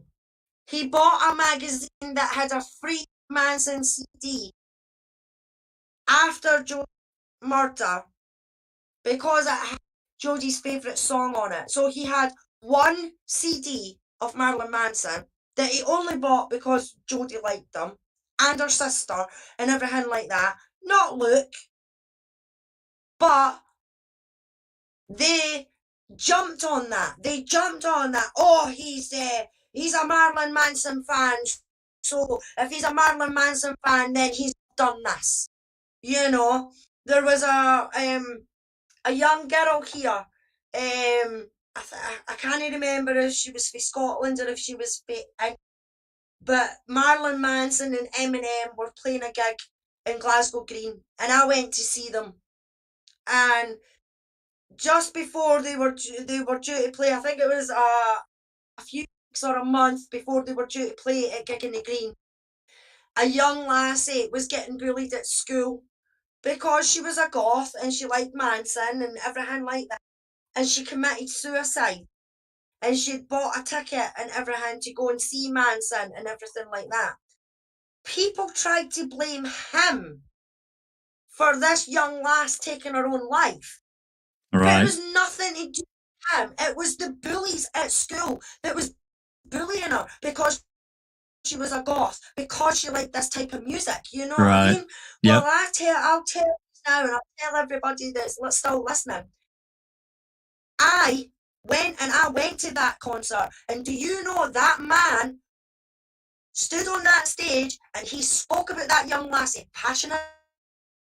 He spoke about how it shouldn't come to the fact that you're being bullied because of the type of music that you like or the artist that you like, you know what I mean? And then he dedicated his song, it's called The Fight Song, and he dedicated it to that young lassie on that day because she was supposed to be there. You know what I mean? So Right. for them to go blaming him for this young lassie's death is ridiculous. And as Doc says, he's an easy target for people out there. For crying out loud, they brought it into this case. You know what I mean? Because Johnny's pals with him. He's Lily Rose's godfather. You know what I mean? That's another thing that's another thing they tried to do during the trial was, bring up Marilyn Manson multiple times. Exactly. For some kind of shock value, some kind of shock value. Yeah, but do you honestly think if Marilyn Manson was the devil nurturing Satanist psychopath that everybody tries to make him out to be, that Johnny Depp would have this man as his daughter's godfather? No way. No. You know what I mean? Unless he's keeping this so well hid from Johnny, but they've been friends for decades. Long time. Yeah. See, for Marilyn Manson to bring the civil suit, he must have some serious receipts for this. He must be able to prove his innocence. That's why I wondered why, because these are some really, for those that haven't seen Phoenix Rising, you gotta watch it or understand or read what she said that's happened throughout all this to really understand the depth of how bad this shit is. And for him to file the suit, it's like, well, okay, what have you got to prove your innocence? Because that's basically what he's having to do now, prove his innocence. Because now, with this is the same thing as what happened with the Hurt op-ed. Due process is completely bypassed. It's thrown out the window, chucked. I'm going to make an accusation against someone, so no one's getting charged legally with some kind of crime, but it's still part of society, the fabric of society, to destroy someone.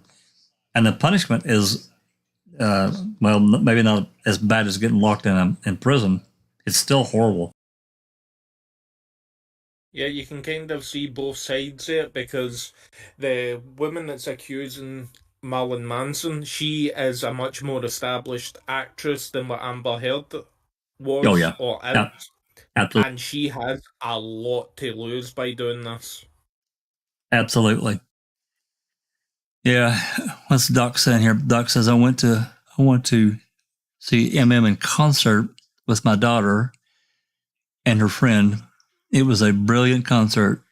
He is a very smart guy and knows how to show. Yeah, getting back to the brand. But underneath the makeup and the clothes, he's an ordinary guy. And that's part of the Phoenix Rising thing. They're saying that this persona got switched and he's some kind of maniac. And I don't know. We'll see. That case is coming. I mean, can you Jack? Really, sorry, Jack, but can you blame him? You know what I mean? No matter what, the guy gets blamed for everything. So why no turn into the persona that everybody thinks and expects and wants you to be? You know what I mean? Well, I mean, if he's got something or a lot of things that says, hey, I'm not what she said I am, and I talked about this, recently on Colonel Kurt's YouTube channel. She interviewed a friend of Ron Warner, Marilyn Manson, and she was around all back in that time. He wasn't a sexual partner or anything like that. She was a friend that talked to him a lot. And she said, I never saw anything like what she's describing, ever. He was just a goofy guy, basically what I got out of the interview.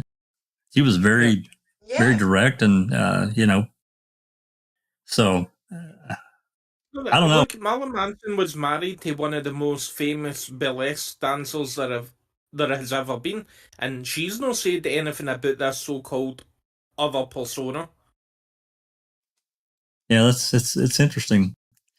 Well, there's allegations that we talked about a little bit about this letter that supposedly was written on FBI with an FBI letterhead that these other people were shown and said, "Hey, look, there's a case here. You might want to, you need to come forward because blah blah blah." So I don't know if that's true or not. It's basically, I hate to repeat too much of a rumor, but it is what it is. No, there is so many people that say Colonel Kurtz has came out and said that herself. Yep, that she did. They impersonated the FBI agent. They printed. They sent this letter out with a questionnaire asking, "Did this happen? Did this happen? Did this happen? Did this happen?" And people have actually found out that the name that they used is actually a real FBI agent, but that FBI agent has came forward and said that they know nothing about this letter being sent. Oh boy. Mm-mm.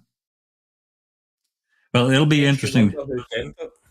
Well, yeah, it does, and there had to be a driver behind that, and that gets into Evan Rachel Wood's friend. What's her name? Rhonda.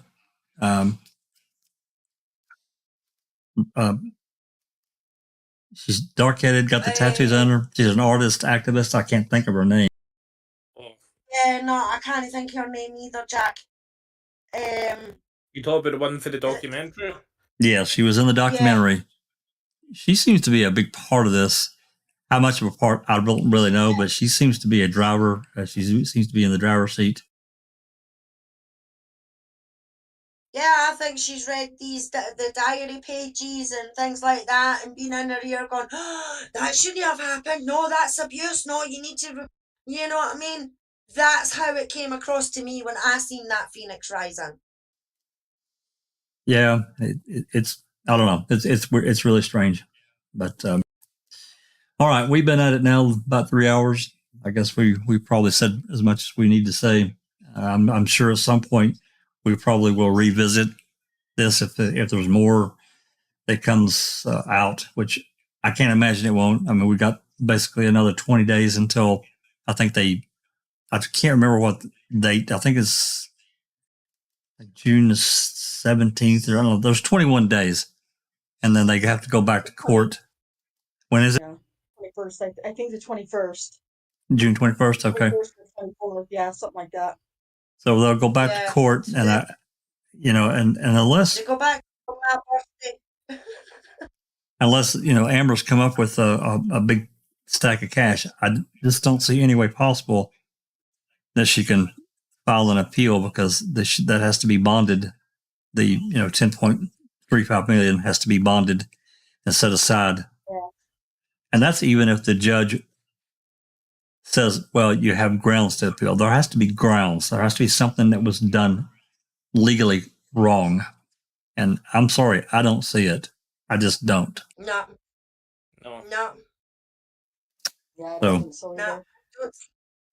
All right. If she tries to appeal it, it's just got to cost her a lot more money. It's as simple as that.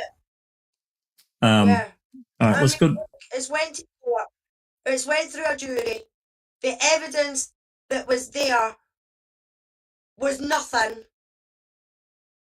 And that's what the problem is. No, that Johnny's to blame for this or anything like that. The fact is the evidence that was brought in did not collaborate with the words that she was telling. It doesn't. It all lacks credibility. Mm-hmm. It all lacked credibility. Is what I saw, Alice. Well, not only did it lack credibility, but it was so over the top and preposterous, some of it. Yes. Like, it was just literally unbelievable. A lot of it. Yeah, correctly said. Some of it physically impossible. Yeah, I agree. When she first made that first report, there was no essay involved at all. She made seven different reports for the case. And in each, the first one, there was no essay, none at all, whatsoever. And then as it came to 2, 3, 4, 5, 6, and 7, that's when essay came into it. What had to get That's when ramped? It everything had to get else- ramped. It had to get ramped up, right? Exactly, Jack. Exactly. All right. I'm going to go down the list. Briefly tell us what you're going to be doing, Alice, coming up in the next while.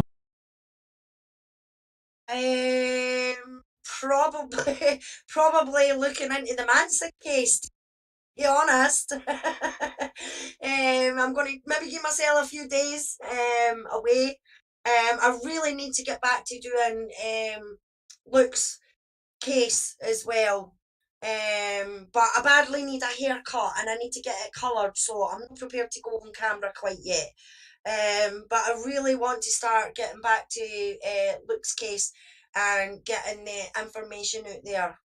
The great folks on the on the Facebook group have broke a lot of the stuff down.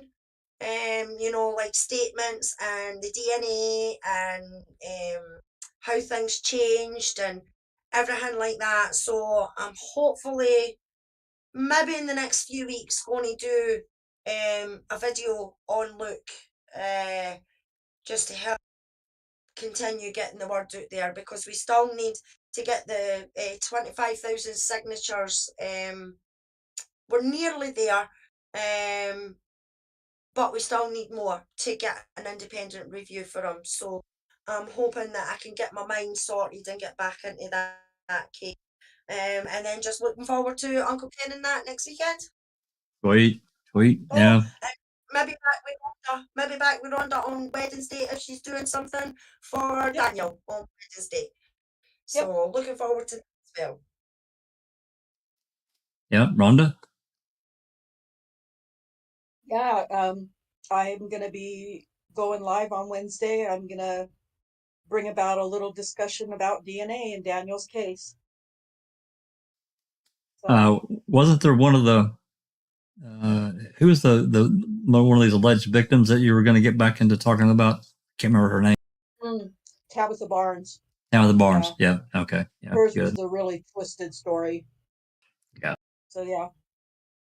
And I'll probably discuss how the Johnny's case correlates with Daniel's case as far as being wrongfully accused and wrongfully, well, Johnny wasn't convicted, but how it still correlates. Greatly, Well, yeah, so. the Court of Public Appeal and public discourse. Yeah, he was definitely judged. 2016, 2018, he was just trashed completely. But yeah, I get you. Oh yeah, and not only that, lies, the lies. Yeah, absolutely. Yeah. Well, I'm hoping I'm going to send another status update. I probably get yelled at, but I'm going to send another status update for my large FOIA that I have pending. We're coming up on 3 months. The 15th, it'll be 3 months since I sent that open records request. March 15th is the day I sent. It is ridiculous. It took 6 weeks for me to even get a reply. 6 weeks to get a reply. Jesus. Oh my God, man. Yeah. Just before we go, I've just been on Twitter there, and I see that you've replied to something to it, Jack. But this Michelle Dubar, Captain Jack, the Pirates of the Caribbean, whitewashed and erased slaves and slavery from the 18th century Caribbean, where it practices was probably the most cruel in the world. Pirates were often far from the freedom fighters the film portrayed, but were slaveholders themselves. What the hell is that got to do with what's just happened? Read my reply that I sent to her. Jack's reply: if you want documentaries, check out National Geographic or Curiosity Streams. If you don't like the Pirates franchise, fantasy films, don't watch them. I never watched this type of movie for the historical knowledge. Good grief. It is the most ridiculous. This person is some kind of higher education person too. I can't remember where she works at, but I think she works at some university or some shit. Now, What they forget it was supposed to be thing made for kids, Jack. You know what I mean? It's based If on it's a made ride. for kids, yeah, you're not going to have slaves and being chained and whipped and everything like that. You're not going to have brutal killings and everything like that. You know what I mean? These people need to get a grip of themselves. These people are supposed to be academics. You know what I mean? And they come out with this. Tell Rhonda her name. She's asking who wrote that. Michelle Joubert. Or Michelle Dauber, as I would call her. Yeah, it's ridiculous. I had to reply. What's that be? That's why I'm glad I'm banned for Twitter, so I don't see nonsense like that. Oh my God, man, it's ridiculous. It is. I'll tell her to go watch Star Wars. She'll really shit herself when she sees that. Yeah, really. Absolutely. It's just crazy. Why would you think that you're going to go watch a fantasy film that takes you off into some other world and you're going to see actual historical events? It's not going to happen. That's not what it's about. It's ridiculous. I had to reply. I couldn't help myself. If I remember right, this is sort of the same ilk that complained about the movie that depicted the D-Day landings, that there weren't enough people of colour and trans people in it. Well, basically, that's what she's saying in this film, too, or the Pirates franchise, that there's not enough people of color. And that may be true from a historical standpoint. I get it, but that's not what the film's about at all. It's just crazy. Oh, there was people of colour. There was plenty of people of colour. There was people of all ethnicities in the films, if I'm remembering correctly. You know what I mean? So to come out with this drivel is beyond me. Oh, it's deflection. I mean? It's deflection. Oh my God, man! To try to paint Johnny Depp's part of this franchise that is racist and misogynist and yep. Yeah, like he owns it, right? He didn't. Anyway, let's get out of here. Get out of here. We're over 3 hours. So we appreciate everybody coming. I appreciate everybody coming on the panel and talking about this. It's a very polarizing subject. I'm sure there's going to be more. But myself, I'm going to try to kind of put some of this away, get back to the Avery Dassey stuff, and hopefully we'll have something new. I'm hoping in the next week, maybe 2. I don't know. We'll see. We're going to find out, because this time I'm not just going to copy the records custodian. I'm going to copy some other people and say, look, what the heck's going on here, man? How long is a reasonable amount of time? Surely isn't 3 months to get what I'm asking for. It's easy technology. Anyway, appreciate everybody in the live coming and being with us on Foul Play. And I think little Barb joined as a membership. Really appreciate her.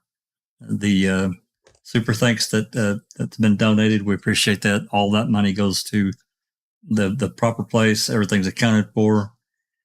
And just thanks for being here. We really appreciate it. With that said, this has been a Foul Play